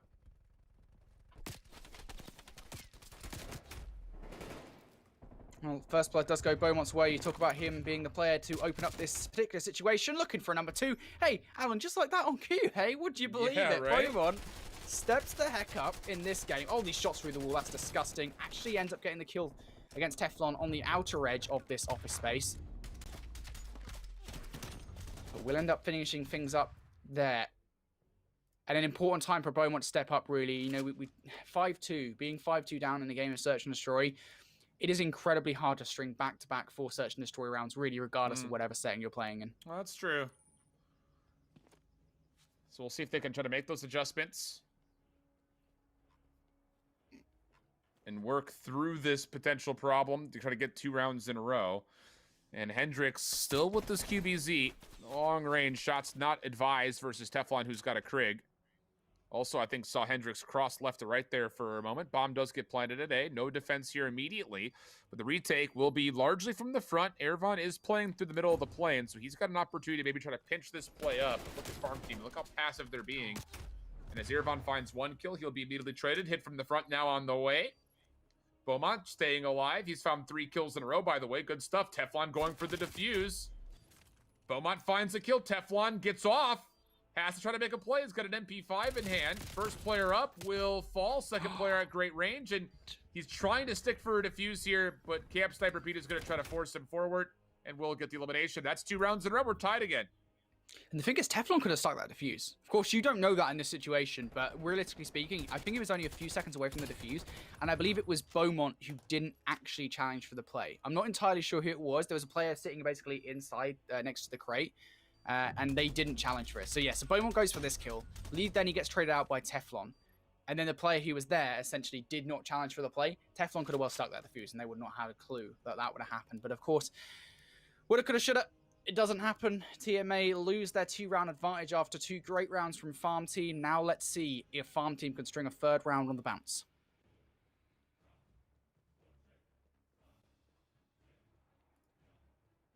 Looks to be an aggressive defense through the A site this time out.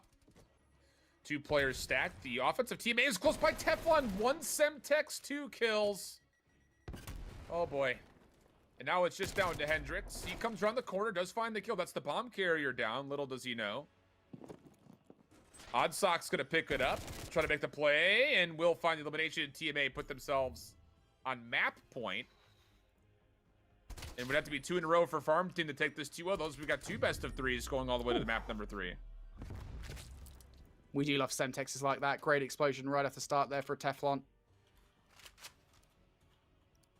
TMA looking to send this to a map 3. Of course, Farm Team will not want that.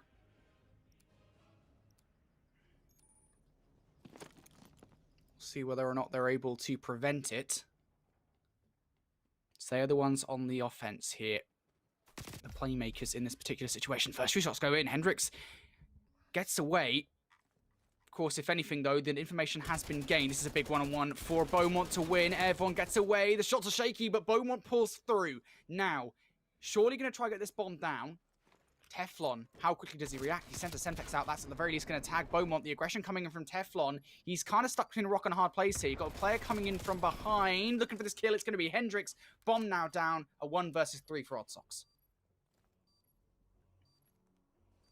Oh, tough situation here. Oddsox has to make a play. Oh, the Semtex would have been well placed, but the trophy right in front of him, and then he did not expect a player from behind. So we go round 11. You wanted some close matches. You wanted map 3s. You wanted round 11, Brody. Apparently Christmas has come early for you here, as we're going to get a little bit of both in this 6:30 slot. And again, Beaumont, the reason why that this Farm Team is even in it right now is that Beaumont's really kind of come to life. He had a really pretty miserable start, but he's found a handful of kills just in the last 3 rounds. Good team effort, I think, overall from Farm Team across the board, really. Nobody really seems to be lagging behind. If you compare that to TMA, again, it is Oddsox. I've got to say it. The Oddsock in this particular situation, 2 and 6, didn't have that great of a game number 1 either. But hey, maybe this is the round that Oddsox explodes, as it's going to be a round 11 between these 2 teams. This is it. Do or die for TMA. They lose this. They are out of this agency showdown. And for Farm Team, they lose this. It goes towards a game number 3. See Farm Team spread out here, guarding the map relatively well. There is a lane open, and Evon, I think, is about to ride it all the way through the defensive line. The question is, how does he make this one happen? Please give us an execution. Please give us an execution. Please give us an execution. Everyone knows what we want. He gives us the execution, and that opens things up for TMA. Love it! That's the quality entertainment that we're looking for. All right, so that's what you're going to get for the opening of round 11. Oddsox should be caught here by Hendrix. He will be. Doesn't even get the Semtex out, so no chance for the exchange. So 2v2, but the bomb will be planted at A. Hendrix will not see Teflon come out. Semtex is also being sent. Not going to connect. And now they're going to try to surround. Big 1v1 here for either player. Oh, Teflon gets turned around. And Farm Team, they win round 10 and round 11 to go 2-0 and eliminate what looked to be a pretty solid TMA squad.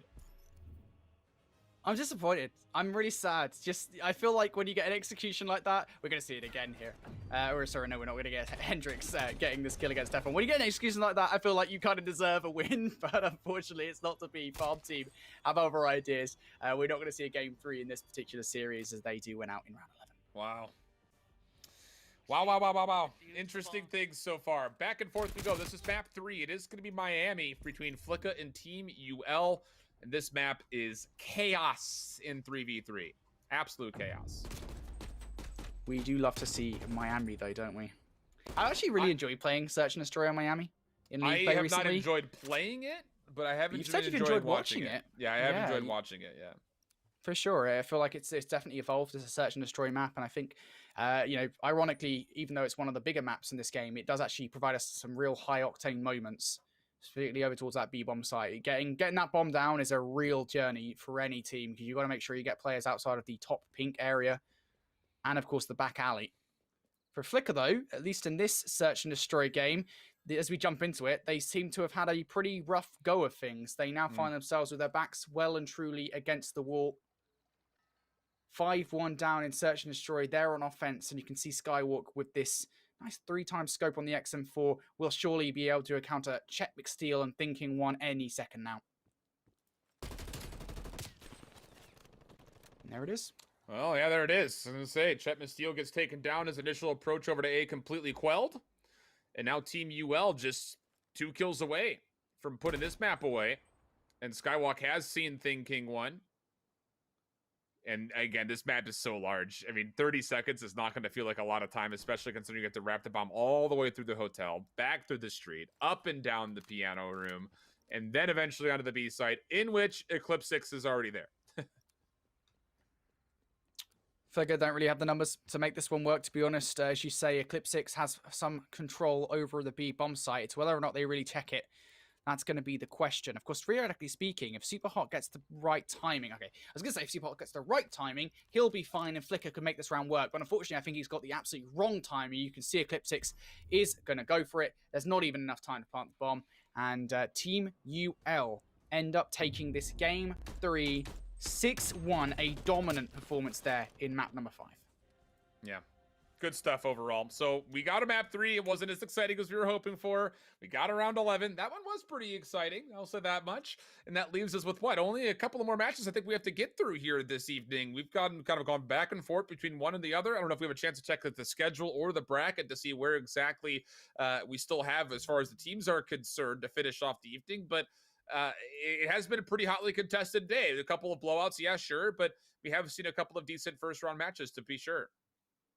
Yeah, it's been some really good first round matches. I think, again, as Agency Showdowns goes, I think teams are more and more starting to realize how to play the game, and we're seeing that translated into our round 1 matches. And you guys can see those round 1 matches translated into the bracket right now. You can see that we now have 5 teams moving on to day number 2. Of course, those are NYNY, Fire Breathing Rubber Duckies, GRPS, and RPGs. Team UL and Farm Team. And now we have 3 more matches to go today. That's going to be ATL Phoenix versus the Kings of It, allegedly. Pinnacle Death Squad versus 789 and GP Decimate versus 4PM Cleanout. Those are going to be for the final 3 spots in day number 2. And as a side note, I really hope the Kings of It is a reference to the amazing TV show, The Thick of It. And if you haven't seen The Thick of It, first of all, I mean, to be fair, I very much doubt it because The Thick of It is a British TV show. If it is, though, I would like, if I was ever to have American friends, for you to be my American friends. That's the one right there? Yeah? Okay. All right. Yeah. That's very nice of you to say. Alan, look, right, you're not just my friend, you're my best friend. Is that what you want to hear? Okay, so I have to ask you this because I was giving one of my friends absolute hell for this. Okay, go on. How many best friends do you have? I don't know. So, do you want me to go full depresso on you here, Alan? I don't feel like I've ever.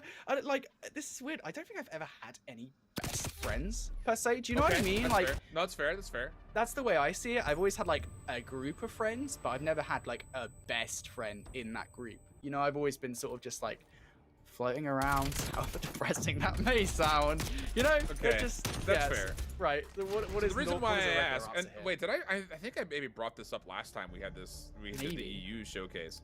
But one of my friends that I visited in Indianapolis, she was talking about how she was going out with her best friends, and I was like, which friends are those? And she was like, I don't know, like Katie and Stephanie. I don't know. I don't remember what their names were. And I was like, so which one is your best friend? And she said, they're both my best friend. No, that's not the way that works. Like, who is your best I friend? don't Like, know. there can only be one best friend. Otherwise, the definition is lost of best. Yeah, but there's more of them, Alan. But no, there can't be. That's What not if the way they're that the equal definition on the works. best friend Then scale? neither of them are your best friend. They're just both really good friends. All right, I respect it. I respect it. As someone who's never had a best friend like that. I was just pulling her leg, but it was funny. She was getting like really worked up about it, and it was a good time. Anyway, moving on to the. Sorry, can I bring this back to the conversation as well? Have you seen the thick of Sure. it? No, I have not. Oh my god, you need to watch the thick of it. It's a hilarious TV show. It's so I mean you like politics, right? Kinda. Okay. Right? Politics, Okay. yeah. It's I'm like following. it's a comedy about politics in the UK. I guess I think it's made by the same people who made Veep. I don't know if you've seen Veep. I have not seen that either. No. Okay, right. Well, this is lost. This is a lost conversation. Anyway, watch the thick of it, Alan. If you watch the thick of Okay. it, I Alright. would be. This will add a many number of references to your reference book, which is already quite extensive. But I feel like you'd probably double it by watching the thick of it. It's a That's crazy fair. TV I'll show. add it to my list, but I'm not gonna lie, it's low on my list. But it is on the list. I appreciate it. I appreciate the effort. I'll be positive about this. I appreciate the effort to say that you will watch it eventually, and the fact that we're still in this COVID situation at the moment probably means that you will watch it at some point in the near future. Most likely, dude. I've been watching Yes. a lot of TV lately. Yeah. And I've been same. watching a lot of it quickly. Like, I got through Bridgerton in like a day and a half. Damn, I didn't know you guys. Isn't that a British thing? I want to say it's It a British is. thing. Yeah. It is a British show, yeah. It's a Shonda Rhimes production as well, so it's like all about relationships. I'll say that. The PG version of relationships. It's all about that. Okay. It's good. Have you seen it? No, I haven't. Oh, it's good. I think you'd actually enjoy it. It's actually pretty good. Okay, I might watch it. I might give it a go. I'm very sort of cautious about new TV shows generally. Like I don't know, I'm more for watching comfort shows. If I really like a show, I'll watch it like several times over. So yeah, I don't like new things, Alan. That's totally fine, dude. I've been watching a ton of stand-up comedy lately as well. That's so good. Yeah, I sometimes watch compilations of here in the UK. I know we're off on a tangent, guys, but we'll get to that to the Call of Duty in just a second. Sometimes I just watch compilations of stand-up comedy on YouTube. It's just for hours on end. It's just what I do. Oh, at the dude, moment. the same. Absolutely the same. Actually, I mean, talking about this game, this is a blowout right now. 9 straight kills in total for Decoy against the ATL Phoenix. 10. But the British Baking Show, love that. And I also love Britain's Got Talent. Watching like compilations of Britain's Got Why? Talent. Because Simon Cowell is like my favorite celebrity ever. I love Simon Cowell. I guess as a reverse to that, I love watching Kel's Kitchen, like compilations. Fair. That's funny. Even though Gordon Ramsay is technically a British export, but you know that's probably why he's just so funny. That's why you should watch the thick of it, because it's like just Gordon Ramsay. It's not Gordon Ramsay, but it's Gordon Ramsay-esque would be the best Got way you. to describe Okay. it. Anyway. Back to the game, and we do have a Call of Duty match on at the moment. Remember, guys, this is our final 3 matches here of the day 1 of the Activision Blizzard Media US Agency Showdown at number 3, and the kings of it having a good go of it at the moment, Alan. I mean, you talk about the fact that they were, prior to that round, on a combined, was it 10 spree? I want to say it was in the end there before finally somebody fell. They had a great start to this game. Finally, though, ALT Phoenix, they look to have stepped things up here. Yeah, trying to get there, but we're looking at some, I don't remember Yamamokes or skills, but they're playing pretty darn well. 5-1, 4-1. Slow to draw, getting first blooded. Will be slow to find himself a favorable kill death ratio. 1-5. Money season though on the way in. Oh, gives up the angle at the exact wrong time. And there's skills from behind. Easy kill. That's what we call Call of Duty timing, and now Atomic G. Gotta be a G in this situation, and unfortunately isn't even able to get a kill. I believe as well, I said ALT Phoenix. I believe this is ATL. It's supposed to be ATL, Phoenix. yeah, it's Yeah, supposed I was to be gonna say ATL for a second, for I saw their contact and then it clicked with me. But this is the, I want to call them, because it sounds like a really cool name. I don't know if this is like a name of a franchise at all. It might well be the Atlanta Phoenix, you know, like, because obviously we got the Atlanta FaZe in Call of Duty, the Atlanta Reign in the Overwatch League. Sounds like a really cool name. If anyone wants to have, I don't know, the a franchised Uno League, someone get the ATL Phoenix copyrighted right now. I'm actually wearing my ATL Rain pants right now. Speaking Yeah? of, yeah. I don't have my AGL rain socks on, but they are comfy as hell. That is. They're really comfortable. I actually wore them throughout a lot of the winter. I'm not even gonna lie. They're good. They're like that perfect thickness. Yes, you know? yes. I was gonna say I don't have a good pair of like big thick socks. I feel like you can get too thick though. Like I bought a pair of socks when I was at university, and they were like so thick that my feet just got way too warm. You know, like yeah, dude. I'm not living in Alaska. Feet. I don't. Yeah, I don't need like the wool of a sheep to cover my feet. You know what I mean? Yeah. Something like that. Oh dear, the Kings of it look really good in Search and Destroy at the moment. They're just kind of running through ADL Phoenix, and I think a lot of it is because we are watching this game, by the way, guys. Like we do promise we do have this on our screens and we're seeing it. A lot of it for me is just they're getting really aggressive and they're winning a lot of these one-on-one engagements. And I know, again, we always say this when it comes to these kind of Search and Destroy matches, that does sound really obvious, but a lot of these matches in the Agency Showdown across the three that you and I have got the chance to cast, Alan, it does come down to if you just win your one-on-ones, that's it. You know, it can really boil down to that in these Search and Destroy games. Absolutely. And, well, I mean, to be honest, not a lot really to say right now besides skills and Yamamox. I'm just gonna go with the Yamamox. I don't know. Yamamox. I don't know. I'm trying to think of their voice to pronounce it. But regardless, it's down to a 2v2 situation. Not looking great right now, but kills are decent. It's going to be just down to Yam. He's got himself a Mac 10 to play with, and it looks like something else on his shoulder. Him versus Money for the 1v1, and potentially not just the map, but also could be the match. Money gets the first shots, chases him down, finds the kill. Hey, would you look at that? AGL Phoenix staying alive here in this game, Alan. They look good in that round at the very least. Of course, they actually win a 2 versus 3 there as well, so their backs were definitely against the wall. Good stuff from them to be able to bounce back. Now, we shall see whether or not the Kings of it will be able to close it out here. Of course, they are already it says they're 1-0 up. I believe that would be the case because Garrison would be map number 1, right, in this best of 3, if I'm correct in saying. So they're already 1-0 up. We're actually going into game number 2, which I don't know why my brain has only just registered with that. So this could actually be the last round for the Kings of it full stop to come out on top of this best of 3. Can they close it out? That's the question. They've already got some control over at B. This could be a nice fake. I don't know if that's really what they're going for, but they're moving into B. If they can make some noise and pull some players over from A, this could work really well. That might be the case here, but it's going to be trades coming in. Money has an important gunfight. More importantly as well, gets away with his life, but Yamamox is having absolutely none of it. He gets that kill, and now a 2 versus 1 to close out. The Kings of it sit atop the throne, and they're able to make their way into round number 2. Yeah, and I want to say the first map, if I'm looking back at the Discord messages correctly, was a 6-4. So it was a closely contested Garrison. Not so much the case there on Checkmate. And for TKOI, they were looking like they were being hard carried by 2 players there at the end. But yeah, another team that I'm kind of keeping my eye on to see maybe if we have a chance to watch more of them here in the future. Obviously, we'll see them tomorrow, at least at much greater length. So another one of those teams to kind of keep your eye on as we move forward into it. And I believe that takes us into one of our last time slots here. Our last couple of matches should be going on in the next couple of moments. So it's been a very interesting first day, I would say, overall. It's been one that has been met largely with a couple of blowouts early and then a couple of tight moments here in the last about hour or so. So I'm hoping that leads to good stuff here at the very end.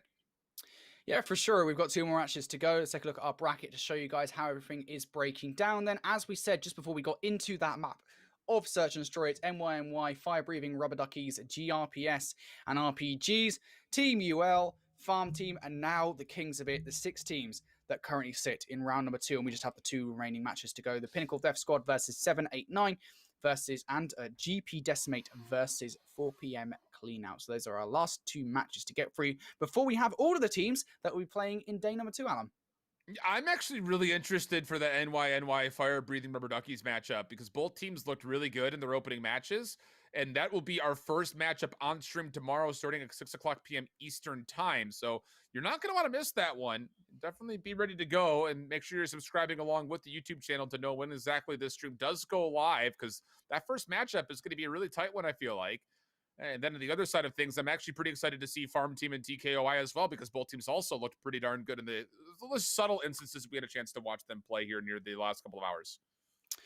Yeah, for sure. I think, you know, for all of these teams, realistically, there's always those players that do impress, right? And you know, we discussed this at the top of the show, is that, you know, so often with these teams, there's this one player that will come out and step up, go above and beyond for their roster. I don't think that's actually been the case today. Of course, there's been sort of instances of that, but for the most part, I think a lot of these matches are team efforts coming out from these rosters, especially going into day number 2. So that's going to make those day 2 matches all the more interesting, of course. And at the back of our mind is the fact that there will be MVP nominees coming out, I believe, for day number 2 as well. Hopefully this time around, all of our MVPs don't fall out at round 2. That would be nice, but that could well happen. It's just the reality of the situation. So we'll be keeping our eye on that one for the rest of these matches today.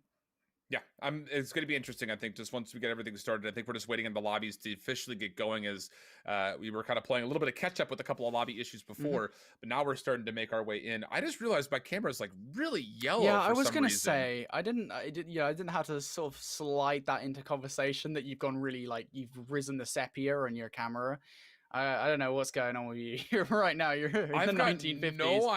No You've been watching why too much this Bridgerton. Yeah, high society British action coming at you. No, my camera's been doing really weird stuff lately, and I've got no idea why. It's like my white balance is doing weird stuff. I do have the C920. I'd say auto it. More of what I look like usually. Yeah. I don't know what's going on, dude. Your camera's still on a wild one. Yeah, my C920 sometimes, what will happen is so obviously I don't change any of the settings in between broadcasts and such. I guarantee you tomorrow when I come back to this broadcast, my curtains will be closed. There'll be no outer light coming in. It will be the exact same lighting setup I have currently. But when I come to my setup tomorrow, I will be sitting in the dark according to my camera. I guarantee it. I literally no idea why it happens. I don't know. It's very odd. Anyway, I believe we have our next match of Call of Duty ready to go for you guys. It'll be the penultimate one of today. It's felt really quick today, actually, Alan. To be honest with you, you know, it truly has. We've blasted through all of these matchups, and now we come down to our last 2 between the Pinnacle Death Squad and 789. Again, some of these players we remember from last time. 789, one of my favorite team names from the last Agency Showdown, and it's going to be Ham and Cheesiest, Merkage, and Yurak. I am not saying that. Is the teams, the players on 789. And 789, I do remember these names largely. I remember because it almost caught me out last time. Yeah, I think that was one of the reasons as well. But Ham and Cheesiest, I also remember from him as well. For you, he's got himself an MP5, again, pretty fully kitted out. Red Bomber trying to contest this. Again, this is just map number 1 to start us off here. And meanwhile, other side of the map, WCell finds the first kill. Red Bomber right behind. We need to get the punch. Oh boy, no! What's happening? No, the pistol finally. Oh my goodness! What in the world? Christ! Someone help! We're playing Call of Duty Black Ops 4, not UFC 4, guys. Come on. It's gonna be Pinnacle Death Squad closing out the round. Wow. I want to say we've all been there before. But that was unique gunfight. Not really even with guns. It was just a unique fight. Unique brawl, you could say. They really like their melees. 789. Going to end up losing at that round number 1. See what Pinnacle Death Squad are able to do here in retaliation. Sorry, 789 are able to do in retaliation as they go on the offense. You've got Pinnacle Death Squad. Again, the interesting dynamic for this map is that for a roster like Pinnacle Death Squad, if you can get control of top green, it really does give you a massive advantage on the defense here. Instead, though, they're opting for a relatively odd push. Weird gunfight there for Hunt and Red Bomber, but it is going to be the latter that does end up winning it. And now Pinnacle Death Squad, they kind of send 789 into this sort of panic mode where they're trying to find these players that are flanking them. Unfortunately, they're unable to. Wessel and Red Bomber able to play that perfectly. And Ham and Cheesiest making me hungry, looking for a 1v3. Yeah, it's getting close to dinner time for me. All I had was that little meal replacement shake before we went live, and it's starting to feel a little bit. And yeah, the ham and cheese. Do you do like I know you were saying you do like frozen mac and cheese, which is an atrocity. Yep. But do you do like grilled cheese sandwiches at all? Yeah, I do. Yeah, they're nice. Do you how do you prefer your grilled cheese sandwich? Like, what is your normal grilled cheese when you make one? What do you mean? Like the cheese that I put in there? Yeah, like what kind of cheese, what kind of bread? Do you So, like, for instance, like I always do just go like with white bread. sourdough. Oh, I love a sourdough with like Gouda cheese, and then you dip it into tomato bisque. Dude. Oh my god.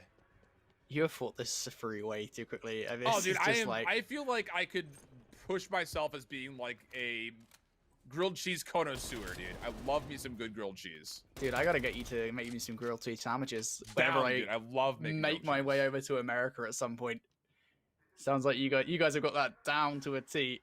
I just stick some mature cheddar cheese in there, get the white bread out of the freezer. That's it. I'm done. And yeah, I said out of the freezer. That's not my choice, by the way. I can't believe you. It's not my choice. If I could make it so the bread wasn't in the freezer, I would make it so the bread's not in the freezer. Anyway, Ham and Cheesiest once again finds himself at a disadvantage here, 1 versus 2 against Wessel and Big G. Again, the one positive here for Ham and Cheesiest is that Big G hasn't really had anything to do in the first 2 rounds, so he hasn't had any effect on the action whatsoever. Of course, the one negative is that the other player he goes up against in this 1v2 is Wessel, who is 4-0. Oh, Wessel. I would say I guess Wessel Weasel could possibly be it, I guess, as well. I don't know. I maybe do you wanna agree to a Wessel or a Weasel? Wessel, I like Wessel better. Mm-hmm. The Archduke of Wesselton. Oh yeah? What a film, by the way. Fair enough. Please tell me you know what film that's a reference to, Alan. No, I actually don't. What? It's Frozen, actually. Oh, well, that would be why. I saw it once and was like, I'm good. No, I'm not mad at you for that. Let that be. I've seen it twice. First time I loved it, actually. Second time, oh boy, that was a reality check. Fair enough. Pinnacle Death Squad. Or more accurately, Wessel and Red Bomber starting this one extremely strongly. 3-0 for them in this best of 3. 789 going for a rather heroic push here. Straight through the mid-map. Wessel, if he nades... Oh, that was a bit nice cook nade. Unfortunately, isn't able to do all that much. I think he sticks a field mic down there. Yeah. I'm not sure that's allowed. I'm pretty sure it's restricted. Is that allowed? But yeah, I think it'll be all right. I mean, again, honestly, it's not going to pay that much of a difference, I think, in these matches overall, but I'm pretty sure that it's a restricted item. So hopefully our admins can reach out to the players and make sure that they're aware of that in the future, just to make sure we're staying as competitively integral as we can. Bomba has been planted, though, in the meantime. 789 working on a 2v2 in their favor with this post plant. Red Bomber right up top, making his way over. BG over towards the back. He's taken down. So now it's just down to 1, and, well, neither player, I don't think, saw each other initially, but they do get themselves their first round of the board. Finally going to be 789 here, making their way into this garrison search and destroy. See now whether they could follow that up with yet another successful round. It's going to be the Pinnacle Death Squad on the offense here. See where they take this bomb. And more accurately, I'm kind of interested to see here how 789 playing this defense. How do they cut the map? Ham and Cheesiest apparently is going to take a small little slice of the map all the way to the back, covering angles that are already being checked by Hunt and Merkage. 789, they do draw first blood. Wessel's moved very far through this A site. He could potentially get behind a couple of players, but the problem is Ham and Cheesiest up top. Oh my goodness, the COD timing. Ham and Cheesiest is like, wait a second, what? Finds him, gets the kill. And now it's just going to be down to 1. Red Bomber, 1v3 in front of him. Red Bomber, what can you do? 1 versus 3. Of course, teammates didn't get the best timing in the world to kick things off. And now with around 35 seconds left on the clock, you do have bomb in hand. And that is something that Red Bomber does have working to his advantage. Does get that first kill against Hunt. Ham and Cheesiest was the problem there. Yeah. Just wasn't to be. Yeah, pretty tough. I mean, it's a difficult 1v3 situation, no matter how you slice it, to be honest. It's Yeah, it's difficult, but Got to slice it with some ham and cheese. Apparently. Gosh, we're really on one today, aren't we? We are on one today. I like it. We're growing. Here for it. We're learning. We're doing the things, that's for sure. Anyway, 7-8-9. They've managed to pull together 2 rounds in a row here. Can they make it 3 as they look to take this bomb over towards B? Giving up a lot of map control to Pinnacle Death Squad. And actually, to be fair, vice versa, really. Pinnacle Death Squad have 0 control over B, apart from the control from Green. Of course, 7-9 could use this to advance. Look at Ham and Cheese. He's playing that vent in slow motion. On the other side, look at Red Bomber. Okay, I thought we were going to get an execution from Red Bomber there. He doesn't want it. He just wants to get that kill nice and clean versus Merkish, and of course he will do so. So now 7-8-9 have a player down. You see some one-on-one engagements. Red Bomber drop shotting. Unfortunately, he forgets to shoot his gun. Now Big G in a 1 versus 2. He is kind of in no man's land at this point. 7-8-9, they have a free bomb site to get that down. Yeah, and Big G's got to make a move here, brother. You got to get going. I mean, sitting in this one angle is just not going to be all that favorable. Although, to be fair, you has to move pretty quickly to make sure the bomb gets planted in the first place. 22 seconds, and as Big G repositions.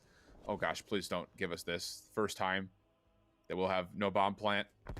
Big G is playing forward. They might just find the kill before the bomb plant is required, and that will indeed be the case. So, good stuff. Collecting themselves nicely. Now they're in a position to where they have, what, it's a tie game now. It's a very good game here from both of these two teams. And to be honest, as soon as we saw 3-0, I was kind of sitting there thinking, well, this might be a quick one for the Pinnacle Death Squad. Of course, I believe they are new entrants in the Agency Showdown as well. Of course, 7-8-9 we did actually get to see in the Modern Warfare season. Pinnacle Death Squad, we did not.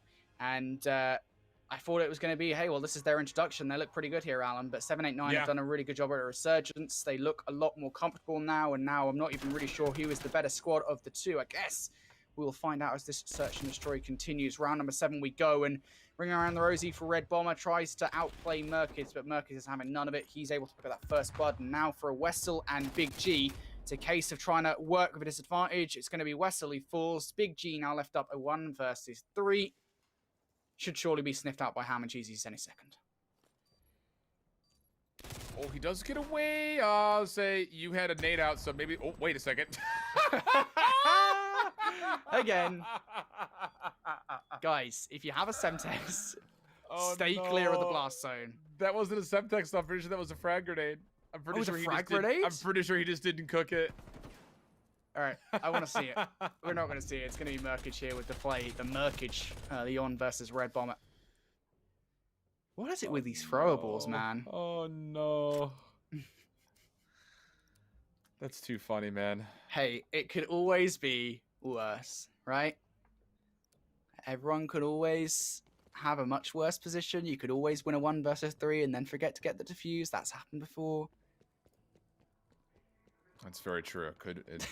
That has could always be worse, Alan. You're very right. That has happened. Yeah. That has happened. So, oh dear.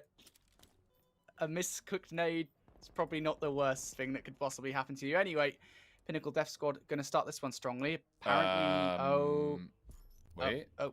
Oh. That was our observer exiting the match out, though. So there must have been a restart, I guess, is what I'm kind of would figure.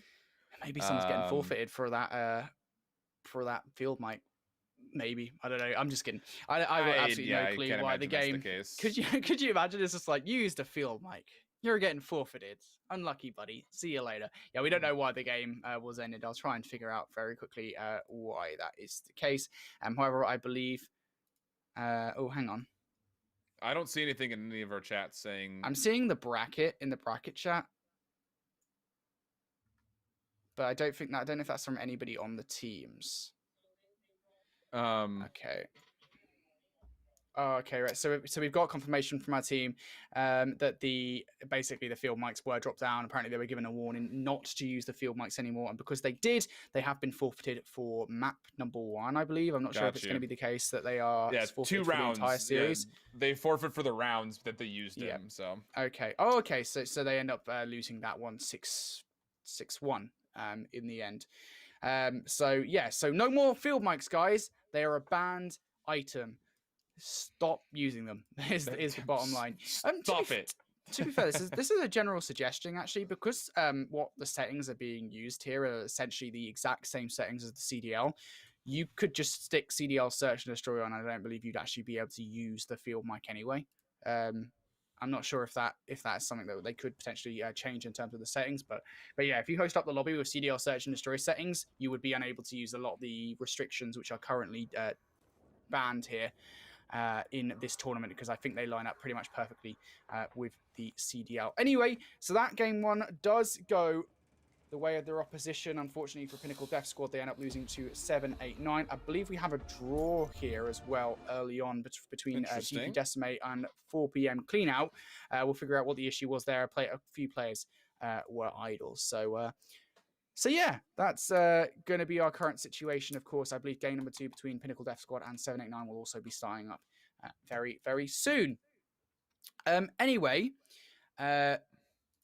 we've got a bit of other news as well. I don't know if we should announce this just yet. Apparently, Flickr are actually going to move on forward in the bracket ahead of Team UL, allegedly because Team UL were also using items on the restricted list. So yeah, so this is just one of those things, guys. I mean, I know that obviously people outside of the agency Showdown, generally speaking, probably aren't watching this. The people who are going to be watching this are going to be people participating in either this agency or Showdown or future ones.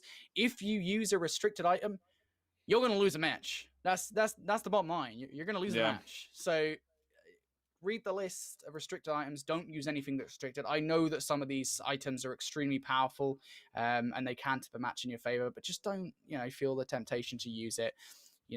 Field mics in particular, right?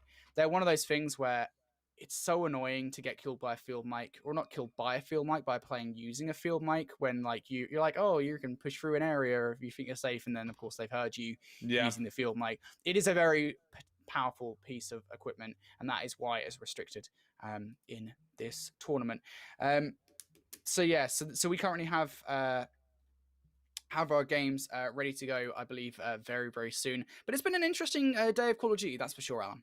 Yeah, it absolutely has been, and I think it's mostly been in delightful fashion overall. Yeah, we had a couple of early matches that were pretty lopsided, but for the most part, it's been pretty tight all the way through. I think we're getting a look as far as how some teams may fare better than others as we go forward into the bracket. Again, tomorrow will just be that second winners round matchup, and then the last day will be semis and grand finals, best of threes, I believe, all the way through. I think maybe the grand finals is a best of 5. So we'll be taking a look at not just more map sets, but also more of these two teams, because today the map set has been the same, obviously, as you've noticed. Garrison, Checkmate, and then Miami would be there for the third. We have not seen Moscow. We have not seen Raid. And that will change as we get into the future days here, not just obviously potentially for map 3s, but also they will be the opening maps, I believe, for tomorrow as well. Yeah, for sure, of course. I love a bit of Moscow Search and Destroy. I've been losing quite a lot of them in League play, actually, recently, Alan. Quite a lot of Moscow Search and Destroys. I am seemingly very bad at that map. Also, another one I'm really bad at the moment on League play, I seem to be quite bad at Checkmate. I don't know why I'm so bad at Checkmate. Hard map. Yeah, it's like I feel like even when I'm using a sniper on defense, I'm really good at it. But beyond that, beyond that, it's just when I switch to a sub, I don't know why I'm so bad at Checkmate. Maybe I just need to get better with my 4-stack. Maybe we just need to queue more, Alan. I feel like if you and I queued more into League play, we would run it the heck up. So we're going to get into the game now. I believe 7-8-9 versus Pinnacle Death Squad is finally ready to get underway. And remember, guys, because of the fact that we saw Pinnacle Death Squad using restricted items in the form of field mics multiple times after being given warnings in the first game of this best of 3, 7-8-9 now go into this Checkmate Search and Destroy with a lead. All right. Wessel able to trade off the initial kill. 2v2 situation. Bomb planted immediately. And the turnaround. Wessel, that's a heck of a read there. Hammond Jesus was thinking about it. And now as they come across, the gunfight will be won against that MAC-10. Nasty. The problem is the time is not becoming great, and 20 seconds left means he's got to go and got to go now. The thing is, there are very few routes that you can actually take here to get back into this plane. Big G, I mean, he has just been given this round. Merkage, I don't know, this is one of those situations where you can't really blame Merkage too much in this situation. He had a number of angles to check. but like in that situation when you do have what was I think at the time when he was over by the A bomb site 20 I want to say 27 seconds left or something like that. You got to make a decision pretty quickly as to what you're doing, which again, as is always the case with Search and Destroy, you need to reserve 7.5 seconds for a defuse. Yep. Time is everything once that objective starts to get fiddled around with. So a first round for Pinnacle Death Squad. Big G at 2-0. Wessel, again, he found that response to the opening first blood, which is a massive kill for him. And now it's on to 7-8-9 offense as they start to make their way over towards A. Wessel will be the only player here defensively immediately to deal with it, pending he does stay in this location. And Big G and Red Bomber are kind of surrounding the B site, but the problem is you can watch some angles on the outsides. Yeah, that'll be 2 easy opening kills for 7-8-9 at long range. Good start from 7-8-9 here. Early on in this round, it leaves Big G in a 1 versus 3, of course. And while he's had the best start for a Pinnacle Death Squad, didn't really turn up in that last game of Search and Destroy. Now has a chance to pull off a 1 versus 3 and bring Pinnacle Death Squad to a 2-0 start. Can get the bomb down here, 7-8-9. Big G actually going to have an nade thrown in his face. Walks out of there absolutely dead. No chance about it. Yep. All you can say about it, look at these opening angles. You're just hoping that someone peeks you, and when they do, the advanced optic absolutely decimates them. What was that, a 3-time scope right there? I think the only time I've used that is when I was loading up at like the early stages of the game on satellite, just because those sand dunes were so nasty, but finding good use of it here, and we get tied up 1 apiece.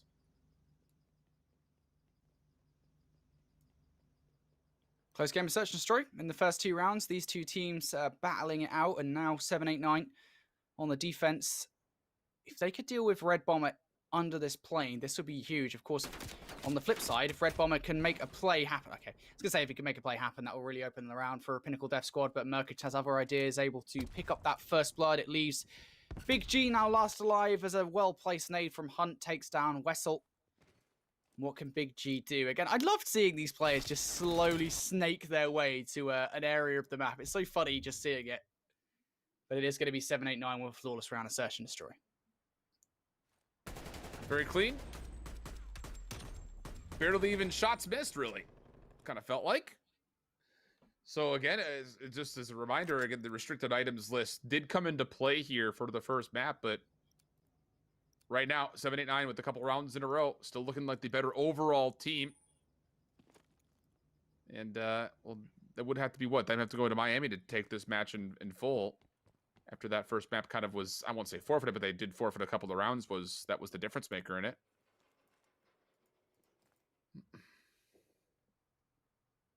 That might come back to bite them, of course, as well. If 7-8-9 end up winning this map, well, it would have been to a game 3, you feel, because Pinnacle Death Squad were what, 4-3 up, I want to say, Alan, in the end there, or something like that. Something like that, yeah. Yeah, they were ahead. We'll see whether or not that is the case, as right now, 7-8-9 attempting to find their way into B. Unfortunately, they're unable to do so. Pinnacle Death Squad, they've got quite a strong defense here. As we always say with Checkmate, Search and Destroy, and again, Checkmate generally, controlling the plane is such a key part of this map. Pinnacle Death Squad doing it very well. Oh, it's an execution coming from behind. Wessel gets taken down by Merkich. Hunt kills his teammate for it. No, that's naughty, mate. That's naughty. Get on that step right now. And Hunt in a 1 versus 1 against Big G. What can Hunt do here? Well, he's sent 4 in a row. This would be number 5, but time is becoming a problem. He's got to go, and he's going to go over to A. You got to cut this. You got to go right now. He's not going to have time to plant. Nope. So unless Big G makes a mistake here, that's the round. Got to play the clock. Classic mistake. It's a classic mistake. Again, Alan, we see it so many times, and I hate to rag on teams, because again, this is, at the end of the day, it's a fun tournament. Again, you know, that's the point of the agency showdown. It's a fun way for these agencies to connect. Okay, it's this kill again. But if you know the timer is there, you know, we've said it enough times here on the broadcast. I'm sure these players are watching the broadcast that you have 5 seconds, 7.5 seconds to get these diffusers off, right? Just play that time. Keep that at the back of your mind that you need to reserve 5 seconds for a plant or 7.5 seconds for a defuse. And at the very least, then you're not making mistake number one, which is not leaving that time. So they can sort of iron out those mistakes. They will be fine. Okay, Ham and Cheesiest stares at Red Bomber effectively and doesn't do anything about it, as 789 going to get this bomb plant go off on B. First blood for Hunt. Will get away. Big G not quite able to trail the shots in. Merkage finds another, and now it is just down to Big G. And Red Bomber is not having nearly as good of a second map as he did in the first. Up top, Hunt finds the final kill. Defuse will be there. 789 go up 3-2. It's another flawless round as well. I mean, there is definitely a skill gap here between both of these squads. That Garrison was a little bit dicier, and we come to expect that in these showdowns because Garrison is literally a one-lane map that you essentially have to funnel through one particular spot, and that results in more overall gunfights. You don't get caught off guard as much, but once you get on these more wide-open maps, the awareness is just honestly just not there for some of the players overall when it comes to what are the timings, what do I have to be watching, what is my teammates watching, and that's a difference maker. Yeah, wouldn't it just be helpful to have a field mic in this situation, Alan? LOL. I'm kidding. You would say that. 789. I mean, they're not that far ahead at the moment. They're only 3-2 up in this game of Search and Destroy. Pinnacle Death Squad could still bring this back from the brink. This Red Bomber again with this janky sight looks to get those first few shots off. Taking a long range fight with the AK-74U. I mean, I've won fights like that previously. You've got to have really, I think, the right combination of attachments, though, to make it happen. Not sure if Red Bomber does. Elsewhere, Ham and Cheesiest opens up First Blood. Hunt there does take down Red Bomber. It's 1 versus 3. And I like the aggression coming out from 789 now, Alan. They seem to be really finding their groove here in the Search and Destroy. Yeah. This is, again, we kind of jumped into that Garrison a touch late. But this has been definitive as far as the skill disparity between these two teams. So expectations would be that we would probably get through the second map and have to play a third. And I guess the only question would be, can Pinnacle Death Squad do better on the Miami? If I were to be making predictions, I would say probably not going to be the case, as, again, the overall individual 1v1s are just being largely dominated by all three members for 789. So that's going to have to change if they want to have a chance to get into the next winners round. 789 look good at the moment. Just 2 Search and Destroy rounds away from taking this 6-2 and walking away with a 2-0 series win. Moving on to day number 2. Red Bomber, though, gets his first kill of this game. Opens up proceedings against Hunt. Good trade, and here's the MAC-10 coming out from Merkage. Does he get the turn and burn on Wessel? Surely not here, Wessel. Gonna get him a lovely play. Semtex by Merkage takes out Wessel. Now a 1 versus 1 between Ham and Cheesiest and Big G. 23 seconds on the clock here for Ham and Cheesiest to get this defuse. Of course, you've got to keep that in the back of your mind. And Big G is playing this so well, but maybe not well enough. He goes for the bomb check. Now, Ham and Cheesiest, please jump on this defuse. Yes, he does. There's enough time to do it as well. 7-8-9. Massive one-on-one for Ham and Cheesiest to win. It puts them on series point. Series point, or do we still go to map number 3? It's series point, isn't it? Because 7-8-9 would have taken map 1. I thought 789 forfeited because of the. I thought Pinnacle Death Squad forfeited. Hang on. Oh. Wait, have I got this the wrong way around? I may have been backwards. Hold on, let me double check this real quick. Am I being silly? Wait, where did I read that now? I don't remember. Okay, so we've just got confirmation. So Pinnacle Death Squad did end up losing map number 1. I'm not going mental, guys. I promise. So it is going to be 7-8-9 now on series point here. To move on to day number 2. Can they do it? It's round number 8, Alan. Goes to show how close that Garrison was. I got mixed up. It was a very close game, actually, even with the field mics littered about the map from Pinnacle Death Squad. And again, I think that just goes to show that 7-8-9 are actually a good squad. With all things said and done, and they're proving it here. And the MAC-10, too strong from Merkage. Takes out Red Bomber, and now Wessel 1 versus 3, Alan. It's a hell of a task on his hands. And it's not going to happen. Okay, so 789 are able to come through after some interesting debacles in the first map and then dominate the second here on checkmate. And I think a lot of it is, again, once you're on a more open map. Red Bomber, where are you going, by the way? Like, That's confusing. He's getting away. He's running away, Alan. He doesn't want the fight. Trying to, I suppose. But yeah, that's a good look, I think, overall for 789. Their garrison not quite as strong as their checkmate, I would say, but good stuff, I'd say, through and through. The entirety of that second map to kind of showcase that, yeah, they are indeed the team that I think we kind of remembered them being when it came down to how good they were when we saw them in Modern Warfare specifically. For sure. Well, that's 7 teams of our 8 through to day number 2 of the third US agency showdown. Things are definitely heating up now as we get into our final matchup of the day. First of all, though, guys, we're going to take a very short break. When we return, when we have some more Call of Duty Black Ops Cold War right after this.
Welcome back, everybody, to the Activision Blizzard Media Agency Showdown number 3 through the US region. It's myself, Infinity, joined by I Hold Shift for the last time today or tonight, depending on where you are in the world. Of course, if you're in the US, it's in the evening time.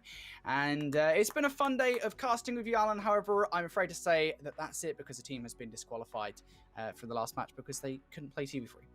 Yeah, there was, I think, one player having a hard time getting into the game in the first place and not able to find a substitute. So 2v3 not going to be allowed to go. So it will lead us to a bracket that we have fully fleshed out for day number 1. A lot of really interesting storylines overall. I'm still looking at the top left. It was NYNY is going to be playing up against Fire Breathing Rubber Duckies as the first match tomorrow. Should be a really good one right there. GRPs and RPGs playing up against Flicka after Team UL was actually disqualified for using restricted items throughout each of the maps that they had played. And then over to the top right, Farm Team TKOI. Do not miss that one either. It's going to be a pretty good one there. And then 789, they were able to find 2-0 versus Pinnacle Death Squad. They'll be playing up against 4 PM Cleanout, who again gets advanced due to the disqualification of GPD.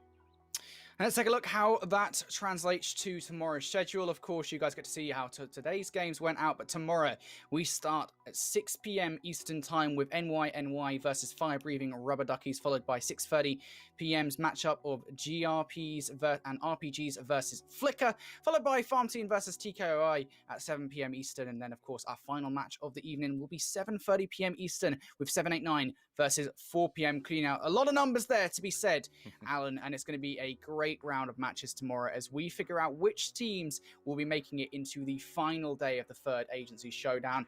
But that's going to do it for day number 1 here, Alan. As always, it's a blast to cast of you, man. You love to hear it. It's always just this slew of pop culture references and, of course, a lot of fun to be had as well.